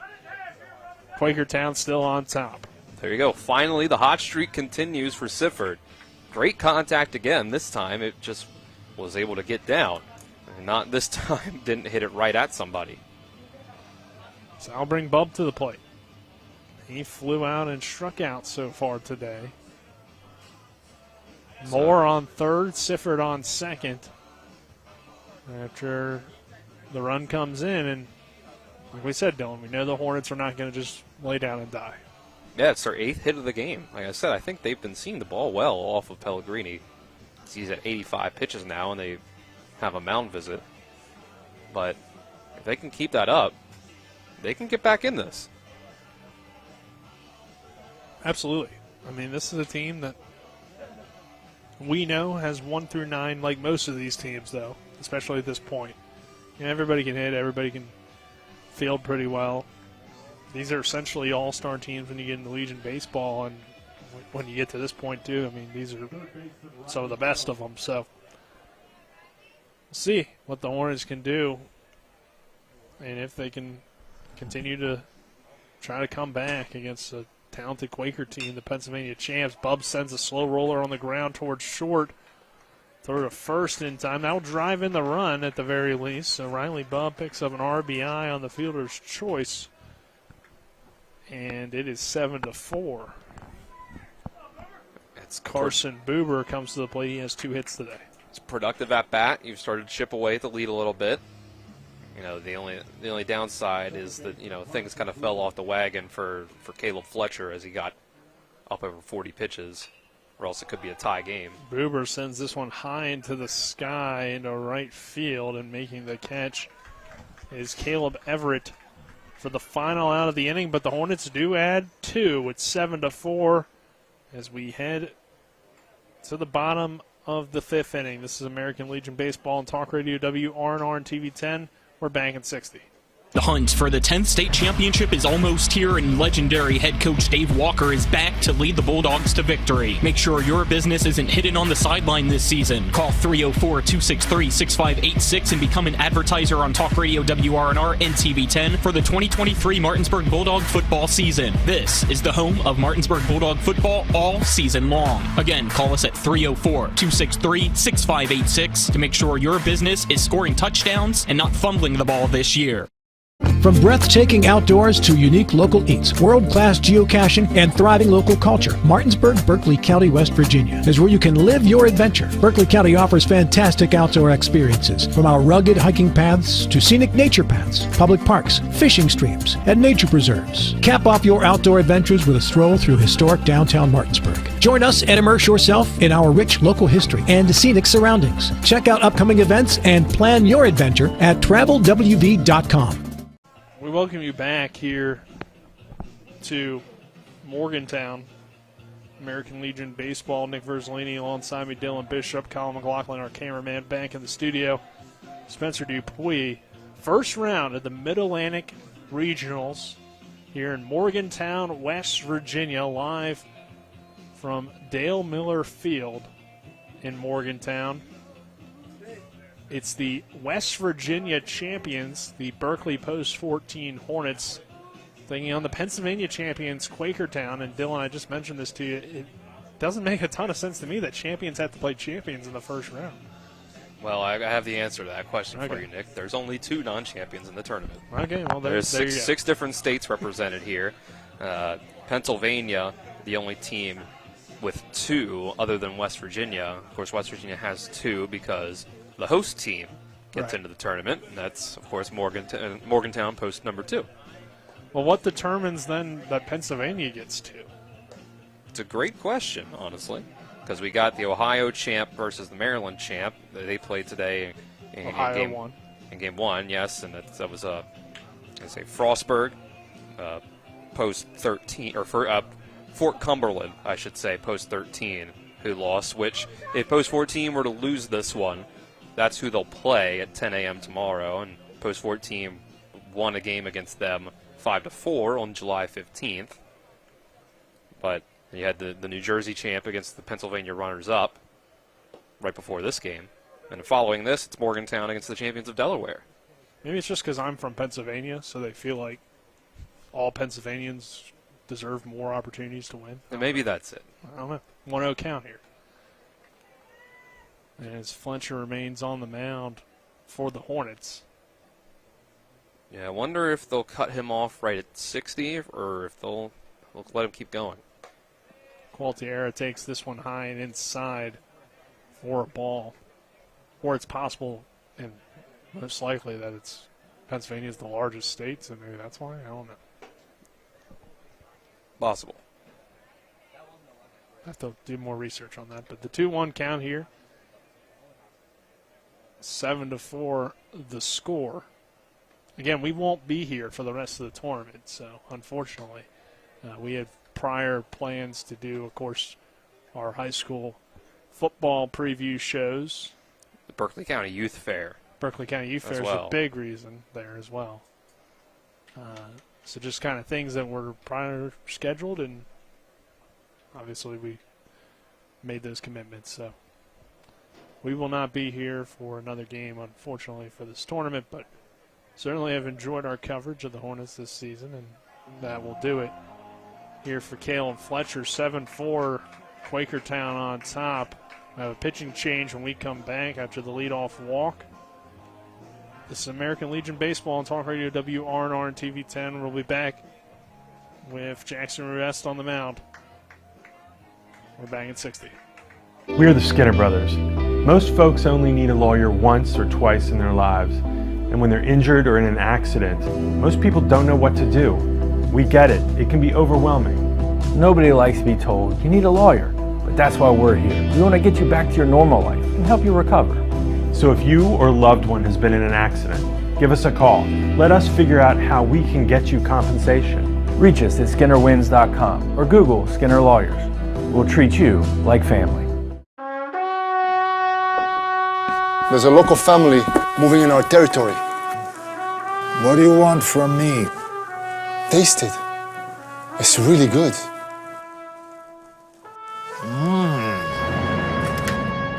We'll go to the mattresses. It's not personal. It's strictly business. Leave the guns. Take the pizza. Rock's, now serving hot, fresh pizza to die for. Ow, that really hurt. Pitching change for the Hornets. It's going to be Jackson Ruest, Dylan. the left-hander out of Hedgesville High School.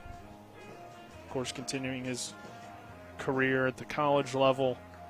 Jackson's going to come in and pitch here in a 7-4 ball game in favor of Quakertown.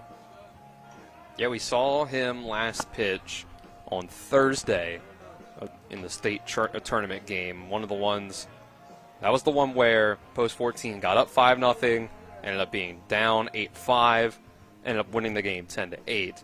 And part of that comeback for Wheeling in that game was when Ruess was on the mound. But he's normally pretty reliable as a pitcher, as we talk about. He's kind of reliable overall. He's the only guy on this team that we saw as a starter in 3 different sports.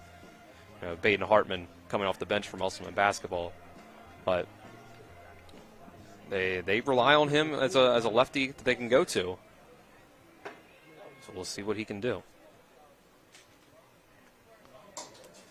So the pitch here is a called strike 1, and I was kind of correct for the reasoning there on why Pennsylvania gets 2 teams. It's due to the number of teams, so makes sense. But 3.443 ERA for Jackson Ruess this summer for the Hornets. He has appeared in just over 20 innings, 20 1/3 so far, 2-0 count. 15 hits for him, 10 earned runs, 27 walks, 18 strikeouts. So the walks have been a little bit of an issue for Jackson this summer, but some of those may be elevated due to some tough performances. That was the big problem in that last appearance for Ruess. The Lauder had a lot of walks. Takes off, the throw down to second, not in time. Pitch was called a ball, 3-1 count. That was a long delivery from Ruess. He kind of paused as he thought he was kicked his going to leg. throw over. I thought he was too, but maybe he realized his momentum was already taking him forward. Yeah. He didn't want to bulk. Probably the right decision there. So the 3-1 pitch from Ruess, low and outside, ball 4. Again, the walks piling up for the Hornets here tonight. Yeah, this is tough because not only does it put runners on base, yeah, as opposed to a hit, a lot of times it runs your pitch count up more. And again, for this tournament, this runs until Sunday. If you want to try to make it the entire way, that's just more and more pitchers that eat up and become unavailable for other days if you don't pull them at 30 pitches. This brings Pierce to the plate. He gives this a ride to left field, looking up, and it's out of here. A 3-run shot for Pierce as Connor Bailey was tracking that ball, but it left the stadium. 10-4 Quakertown on the 3-run home run. Well, we mentioned before the game that Quakertown is a team that's been playing wood bat all season long, even throughout the state tournament. So you switch to the metal bats, and sometimes the ball can travel further. And that's definitely an example of it there. I'll bring Bile to the plate. 10-4 now the score, and makes it very tough for the Hornets here to come back. But again, we know this team will not just lay down and die, but it's just not been their kind of game. Too many walks, too many free bases, and then a 3-run home run. Which, again, if you don't have the free bases prior to that, it's potentially not as big of a deal. But to give up free bases and a 3-run homer is always huge, as there's a big swing and miss for a strike.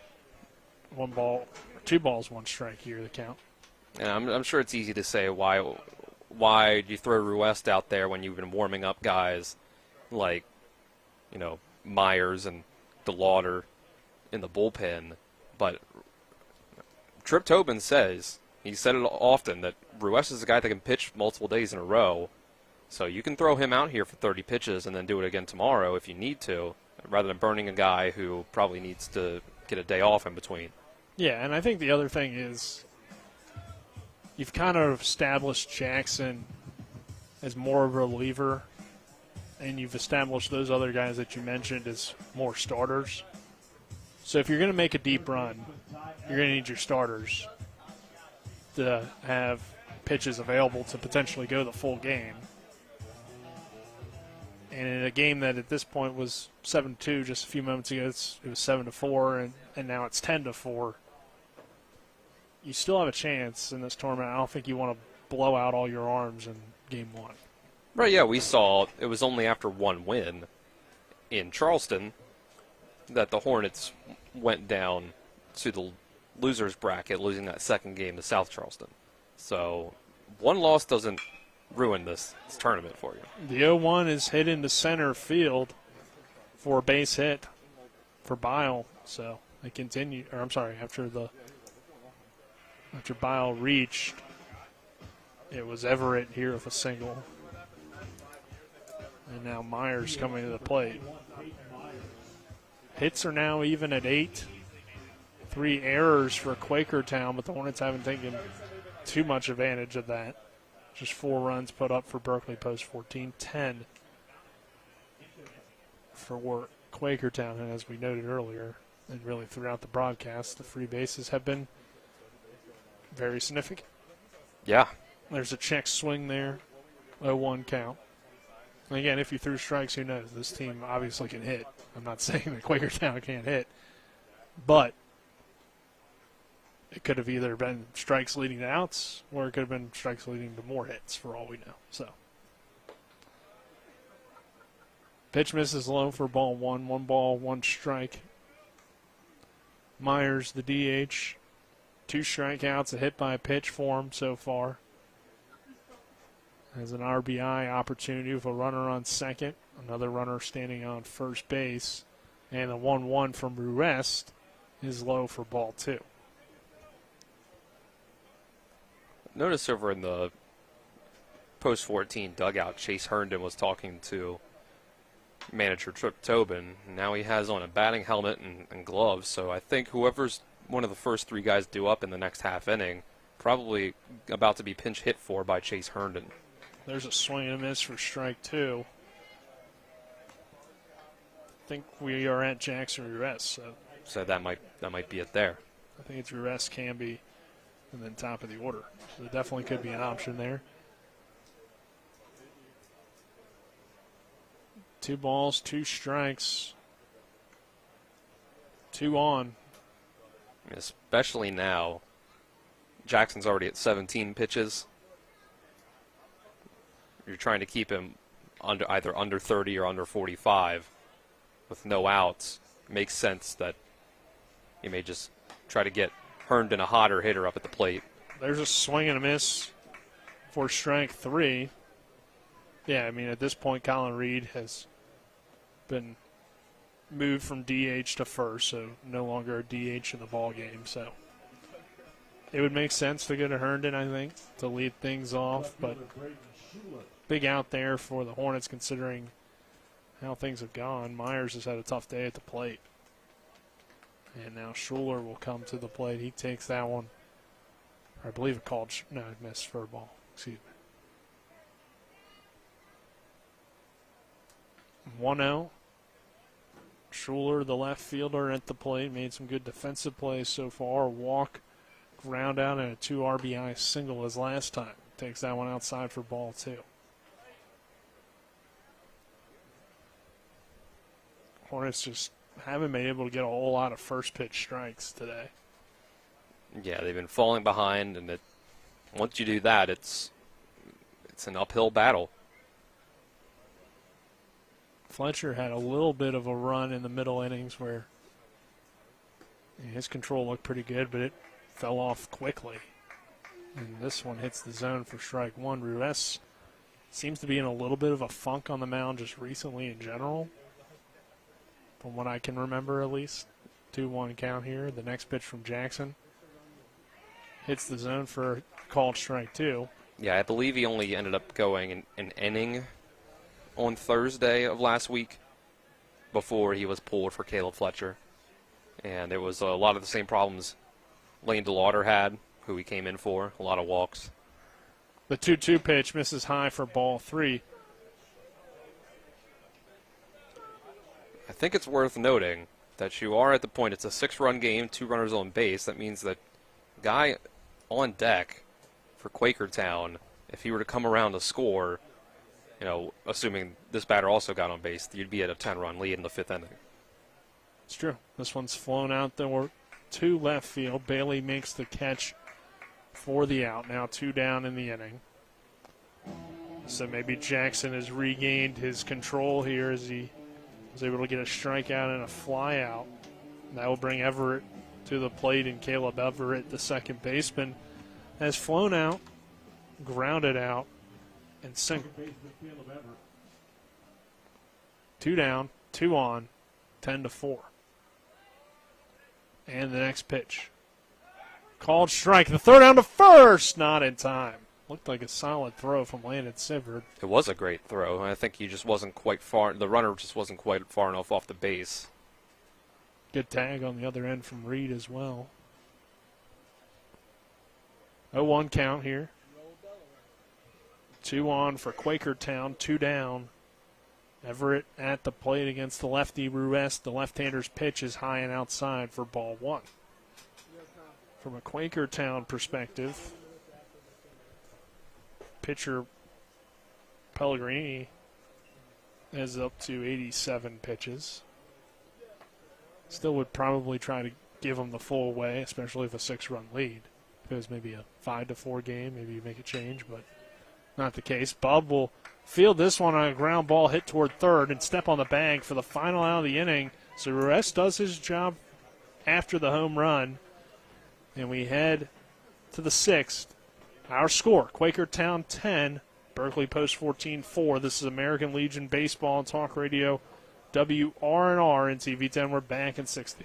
Locust Hill Golf Course invites you to historic Charlestown, West Virginia for 18 holes of phenomenal golf. We're just an hour drive from the Baltimore-D.C. Beltway, 1/2 hour from Winchester and Leesburg, Virginia, as well as Hagerstown and Frederick, Maryland. Each tee offers challenges across the 35 acres of lakes, ponds, and streams, which come into play on 11 holes. The Blue Ridge Mountains also provide a breathtaking backdrop to Locust Hill. Schedule your tee time today at www.locusthillgolfcourse.com or call 304-728-7300. That's 304-728-7300.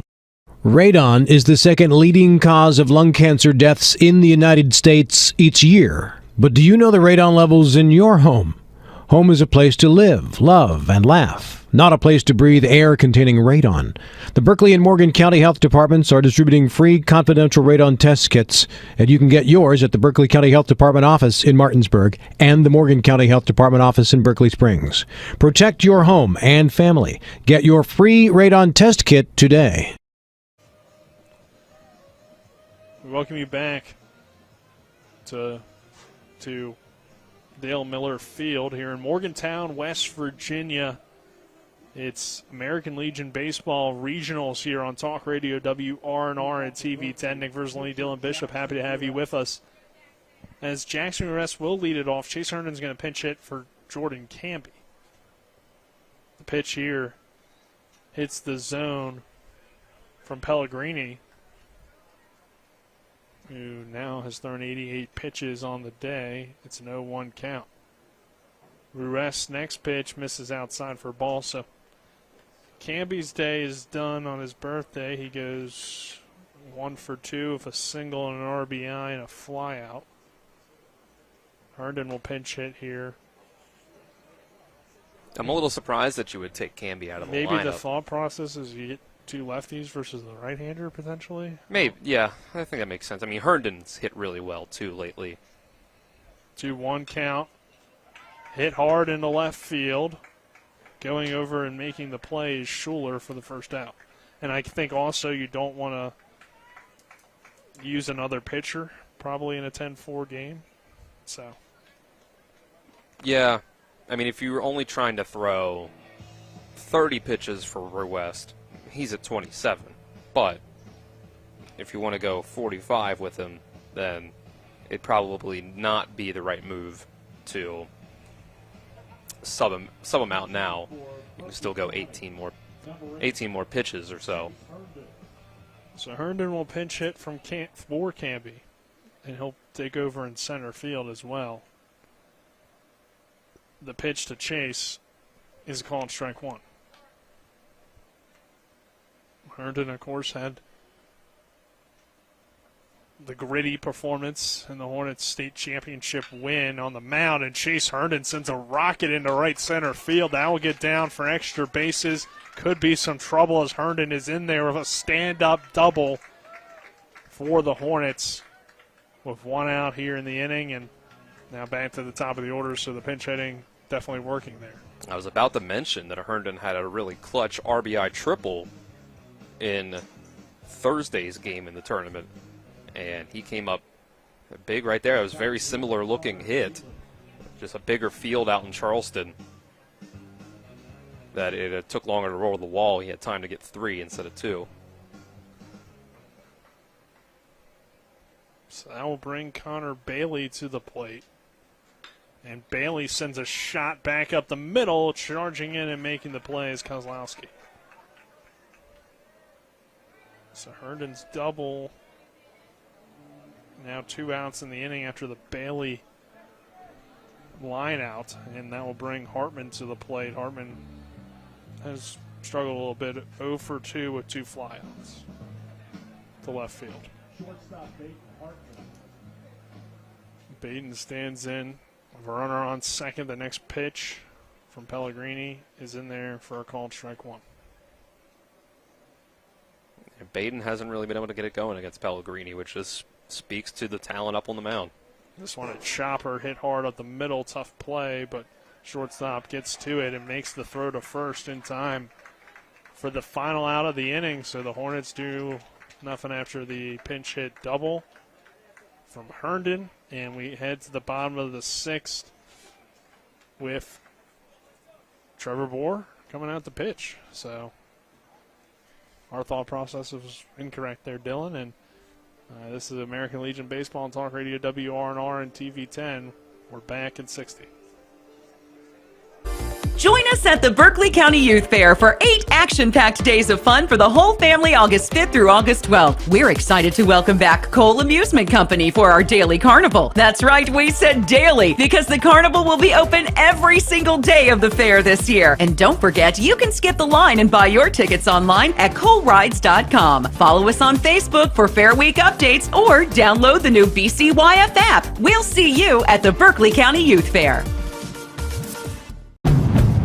The Honda HR-V, CR-V, Pilot, Passport, and Ridgeline. They all have one thing in common. They never back off from a challenge. Available with all-wheel drive, the Honda SUV lineup has the performance you can count on and the capability to amaze. It's no wonder Kelley Blue Book's KBB.com named Honda the 2022 Best Value brand. CMA's Honda of Winchester, 3985 Valley Pike. CMA, moving lives forward. Based on 2022 brand image awards from Kelley Blue Book, visit KBB.com for more information. We welcome you back here to Morgantown, West Virginia. It's the Mid-Atlantic Regionals on Talk Radio WRNR and TV 10 of American Legion Baseball. Trevor Bohr going to come in and pitch for the first time this postseason. Trevor, typically a late inning guy when you have the lead. It's 10-4, Quakertown on top of post 14. The Pennsylvania champs, Quakertown, taking on the West Virginia champions, the Berkeley Post 14 Hornets. 10-4 our score. Dylan, we're going to see Trevor Bohr. Well, this isn't an opportunity for him to shut the door, but it is an opportunity for him to limit how much... Keep the door open, potentially. Right, how much, and also how much pitching you have to go to and burn for the rest of this game. I think that's really just what you're hoping now for the rest of this game. If you can't get back into it at least, yeah, your goal is to limit just how much pitching you have unavailable for tomorrow and the rest of the tournament if you're able to get through it. Bohr 18 1/3 on the year. Not as good as the summer as he had last year, where he threw actually the most innings on the team last year. But this summer hasn't had as good of a summer. 8.4 earned run average, a little bit elevated at times, but we certainly know the talent of Trevor. And not a big strikeout guy, 10 strikeouts for the Hornets to 11 walks. So 1 count here. One thing that usually is pretty certain about Bohr is he'll throw strikes. And be competitive. Pitch misses high for a ball one. 1 ball, 1 strike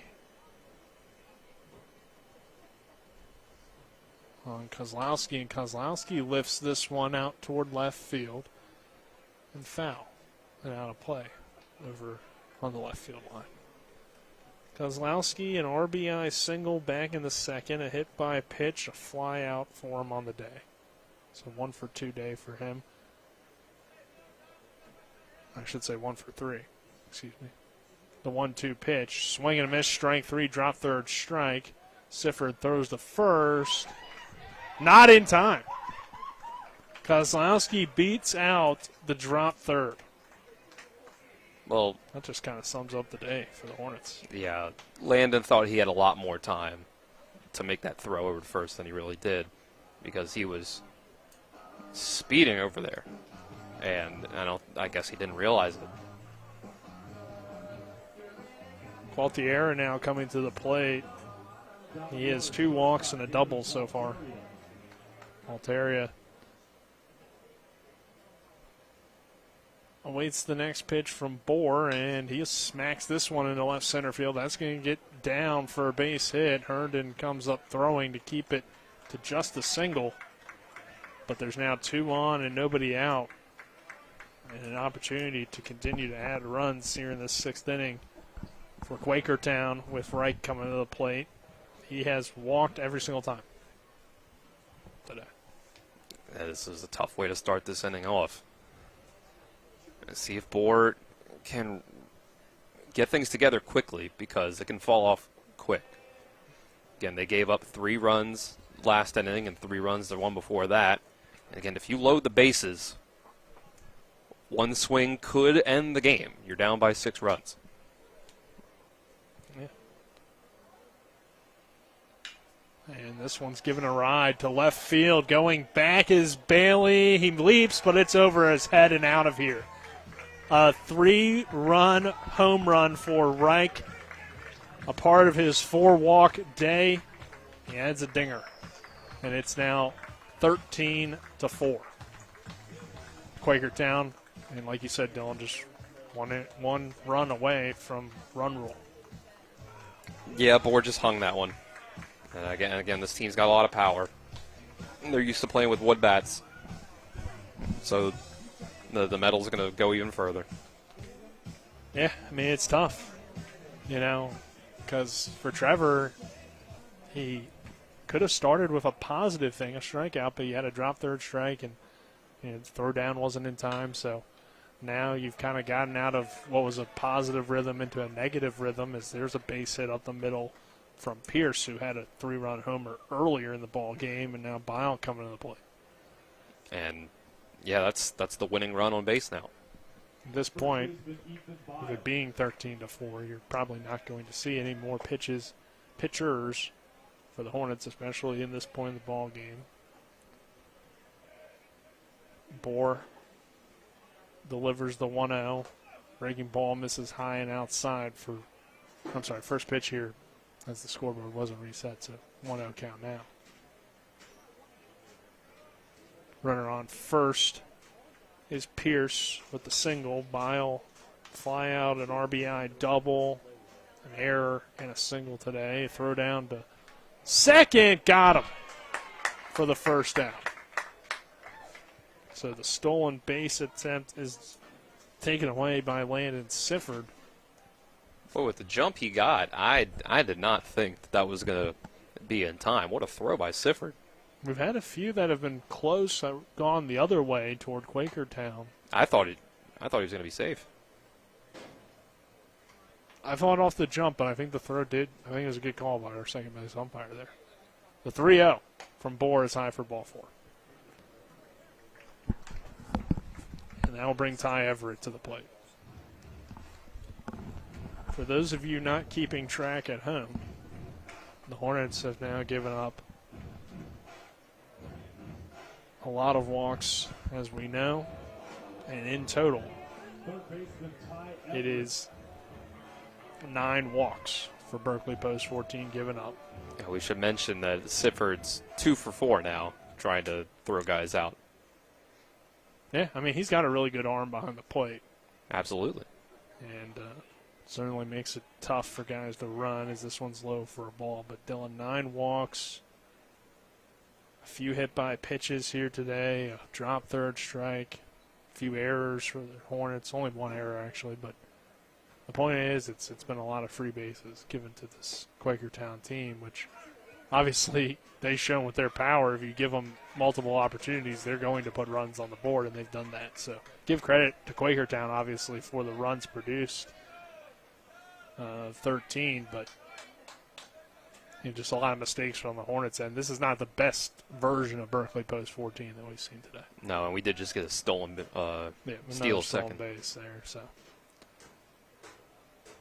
this one misses low for a ball. Didn't really seem like shortstop and second was even aware of the stole, or the runner going, I should say. He got a kind of a lead off of first after the pitch, and he was just so far down the line to second base that he was going to have the chance to make it there. That one just missed, potentially ending this one from Myers here. I'm sorry, Ty Everett. As Biles steals the base. 2-2 count, 1 down. 13-4. Board checks the runner on second. Trevor kicks and deals. That's low for ball 3. So a full count again to Quakertown. 1 down, 13-4. Board checks, delivers, and misses for the 10th walk of the day. Runners on first and second. Myers coming to the plate now for Quakertown. He has struck out 3 times and was hit by a pitch. I think Sifford getting kind of tired back behind the plate there. And he's. I mean, it's tough when you're back there. And it's been 13. You got to watch 13 runs come across the plate, 11 hits.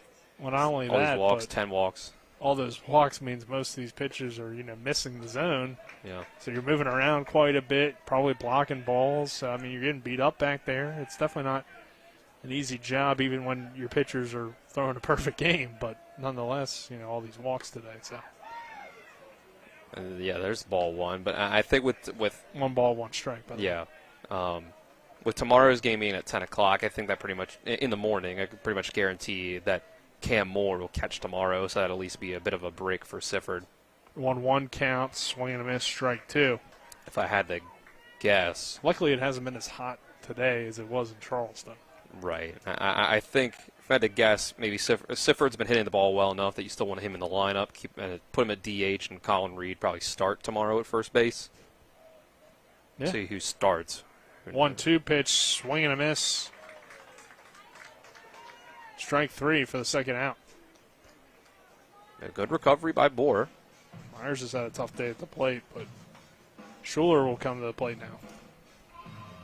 And now that you're taking Canby out, it gives him a little bit of rest for tomorrow if you want to throw him back out in center field, or if you want to put Herndon out there in center. Or you will need a right field, or maybe Sifford plays right field, actually. Ground ball tossed over from Hartman to second for the final out of the inning. We head to the 7th. It is Quakertown 13, Berkeley Post 14 4. It's American Legion Baseball on Talk Radio WRNR and TV 10. We're back in 60. Not sure where to go or who to trust with your flooring project? And start with Trips Flooring, proudly serving the area for more than 25 years, specializing in floor sanding and refinishing, along with installation of new flooring, including hardwood, tile, vinyl, laminate, carpet, and the hottest trend in flooring, luxury vinyl, tile, and luxury vinyl plank. Are you on a budget? Check out their warehouse, cash and carry, or call 304-229-7009, or visit them online at tripsfloorsanding.com. Do you need a place to go for a quick tobacco, soda, snacks, cigarettes, or beer run? Well, then you're in luck, because Enter and Exit has convenience without the cost. Enter and Exit right off Route 11 is located at 31 Meadow Lane in Martinsburg and soon to be opening in Chambersburg, PA. Enter and Exit is open Monday through Saturday from 8 a.m. to 11 p.m. and Sundays from 9:30 a.m. to 8 p.m. For great convenience without the cost, stop on into Enter and Exit today. We welcome you back to the Mid-Atlantic Regionals here in Morgantown, West Virginia. The West Virginia champions, the Berkeley Post 14 Hornets, taking on the Pennsylvania champions, Quakertown, Pennsylvania. Our score, 13-4 Quakertown, as we head to the seventh and final inning of this one. Nick Verzolini, Dylan Bishop, happy to have you with us. Colin McLaughlin on camera, back in the studio. Spencer Dupuis as Dylan, Hornets down to their final 3 outs. See if they can make a miracle comeback here in this first round matchup. If the score stays the same, or if the result, I guess, stays the same, the Hornets play tomorrow at 10 a.m. So the season is not over with a loss. You have to play the Maryland champion. If it's a double elimination tournament, just like the state tournament was. So we'll see. But first pitch here, Colin Reed was low for a ball. Next pitch is inside for ball 2. The Pellegrini's at 98 pitches now, so yeah, that's a positive. It's possible that you might get to see another pitcher. And Colin Reed. Oh, what a play. Kalowski just robbed Colin Reed of his second hit on the day. And probably for the very first time in a long time, Colin Reed doesn't go 500 at the plate, Dylan. He goes 1 for 4. 1 for 4 at the plate. Yeah, with the Kozlowski's got a ton of speed out there in center. Yeah, he's been making plays like that all game, but he hasn't pretty had. Impressive. His speed has led to a lot of plays looking easy for him, but that time he had to stretch out for it, and man, it's tough. Diving catch out there in center for Kozlowski. And that will bring Cam Moore to the plate. Third baseman walk, a triple officially ruled for Cam Moore today. Also a walk on the day. Takes the pitch for strike 2. Pellegrini's 0-2 to Cam Moore is lined into right center field. Kalowski on the run again. A diving attempt by Cole Reich, but it falls in, and Moore is in there with a double.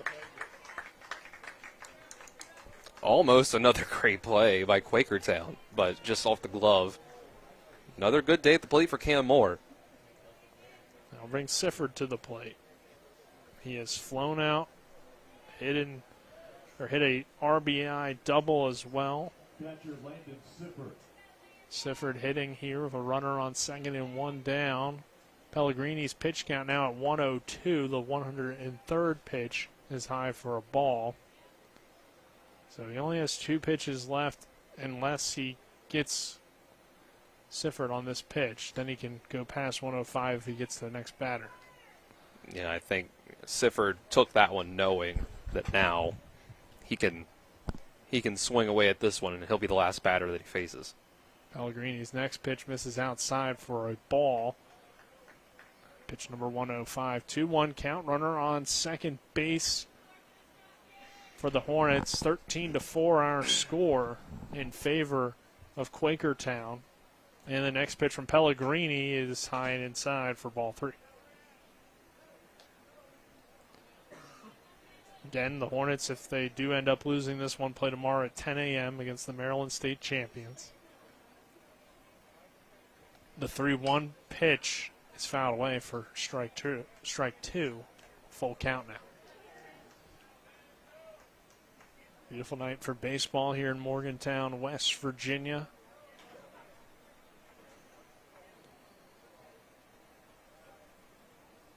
Next pitch, swing and a miss, strike 3.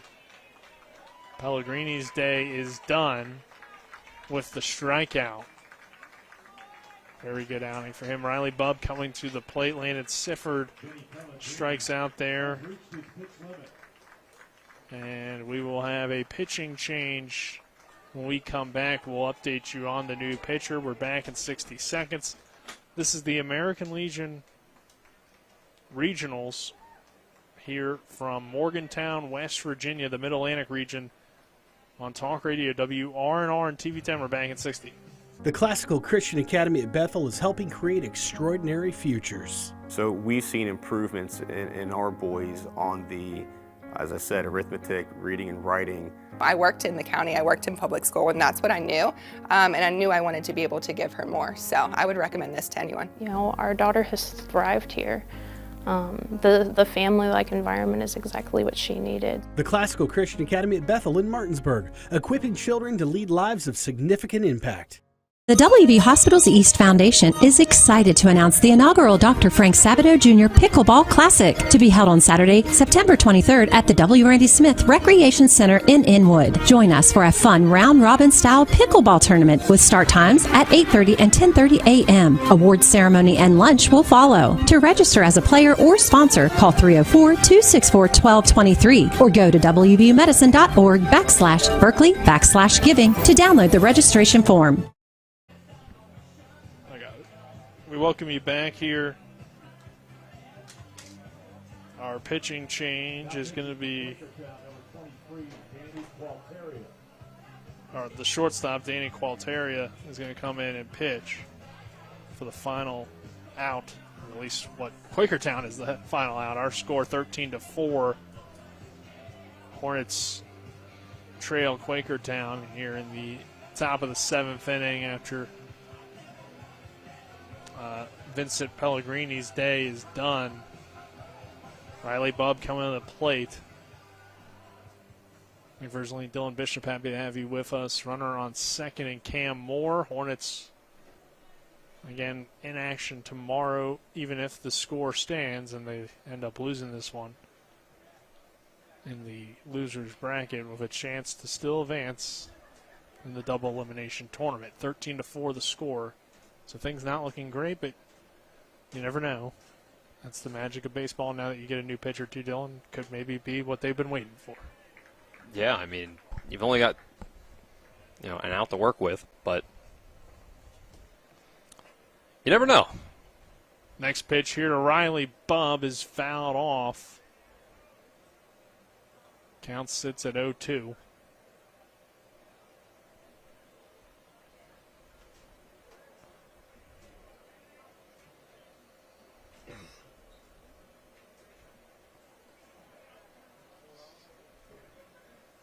The next pitch to Bubb.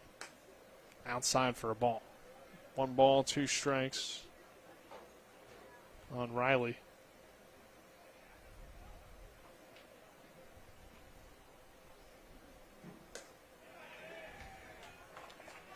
And there's a swing and a miss, strike 3, and that's your ball game. Quakertown wins it 13-4 over Berkeley Post 14. To win this first round matchup and advance in the first round of the winner's bracket. The Hornets fall. They head to the loser's bracket again, 10 a.m. tomorrow. We won't be there for the game due to the fact that we'll be at the youth fair for the rest of the weekend. So, Dylan, your thoughts on this one before we head into the post-game show, and we'll kind of get some stats.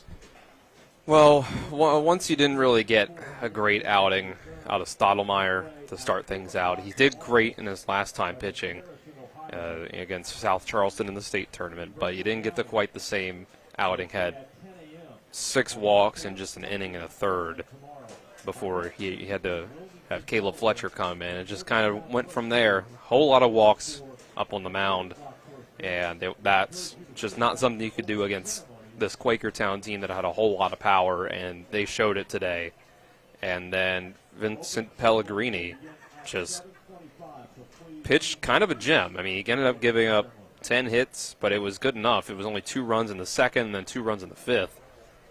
That, they hit the ball well off of him, but it didn't really matter at that point because they got out in front, and he pitched well as the game went on.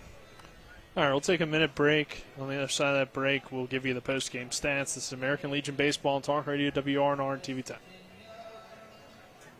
Join us at the Berkeley County Youth Fair for 8 action-packed days of fun for the whole family August 5th through August 12th. We're excited to welcome back Cole Amusement Company for our daily carnival. That's right, we said daily, because the carnival will be open every single day of the fair this year. And don't forget, you can skip the line and buy your tickets online at colerides.com. Follow us on Facebook for Fair Week updates or download the new BCYF app. We'll see you at the Berkeley County Youth Fair.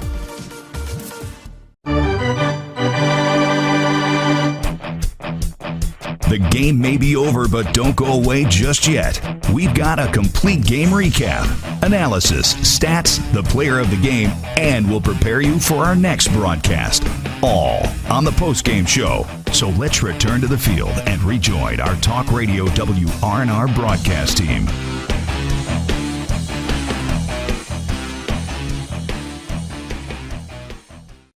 Here to Morgantown, West Virginia, the Mid-Atlantic Regionals between Quakertown and Berkeley post 14. Quakertown wins and advances to take on Ohio tomorrow. West Virginia has to, Berkeley post 14, the West Virginia champions, will take on the Maryland champions tomorrow in the losers bracket. The Hornets fall 13-4.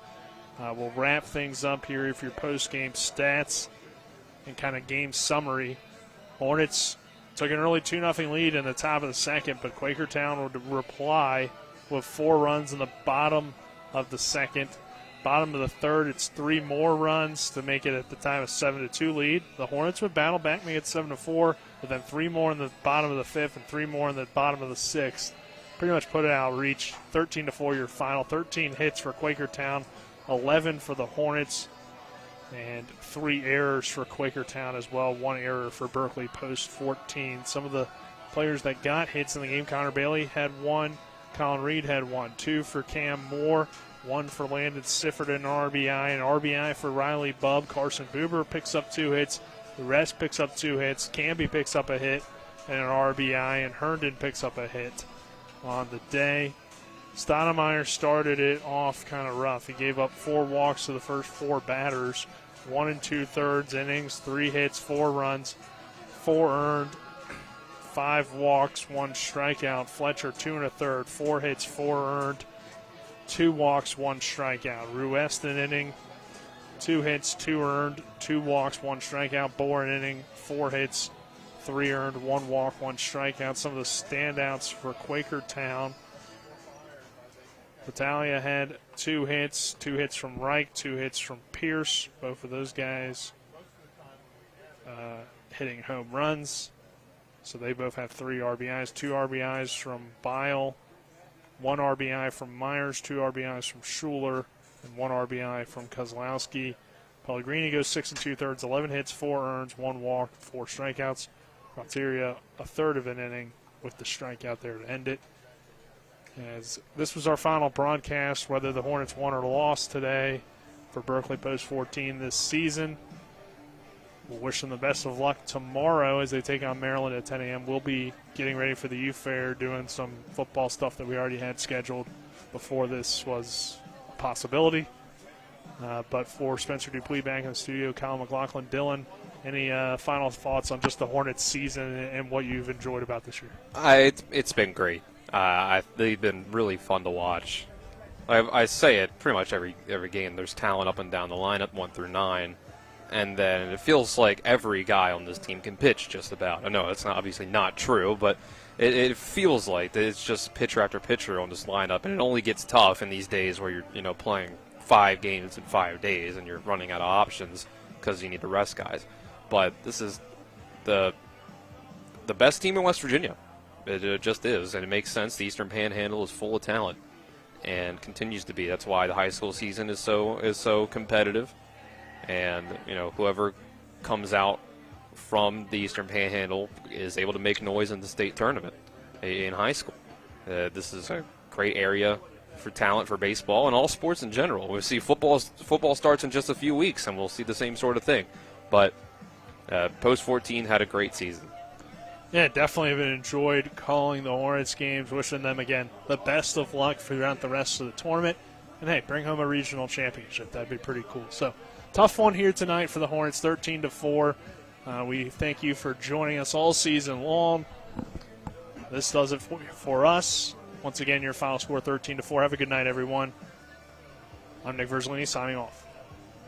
Join us at the Berkeley County Youth Fair for 8 action-packed days of fun for the whole family. You've been tuned into American Legion Baseball for the continued excitement of high school, college, and Major League Baseball. Keep it tuned to 106.5 FM, AM 740, Comcast Cable Channel 10, and online at talkradiowrnr.com.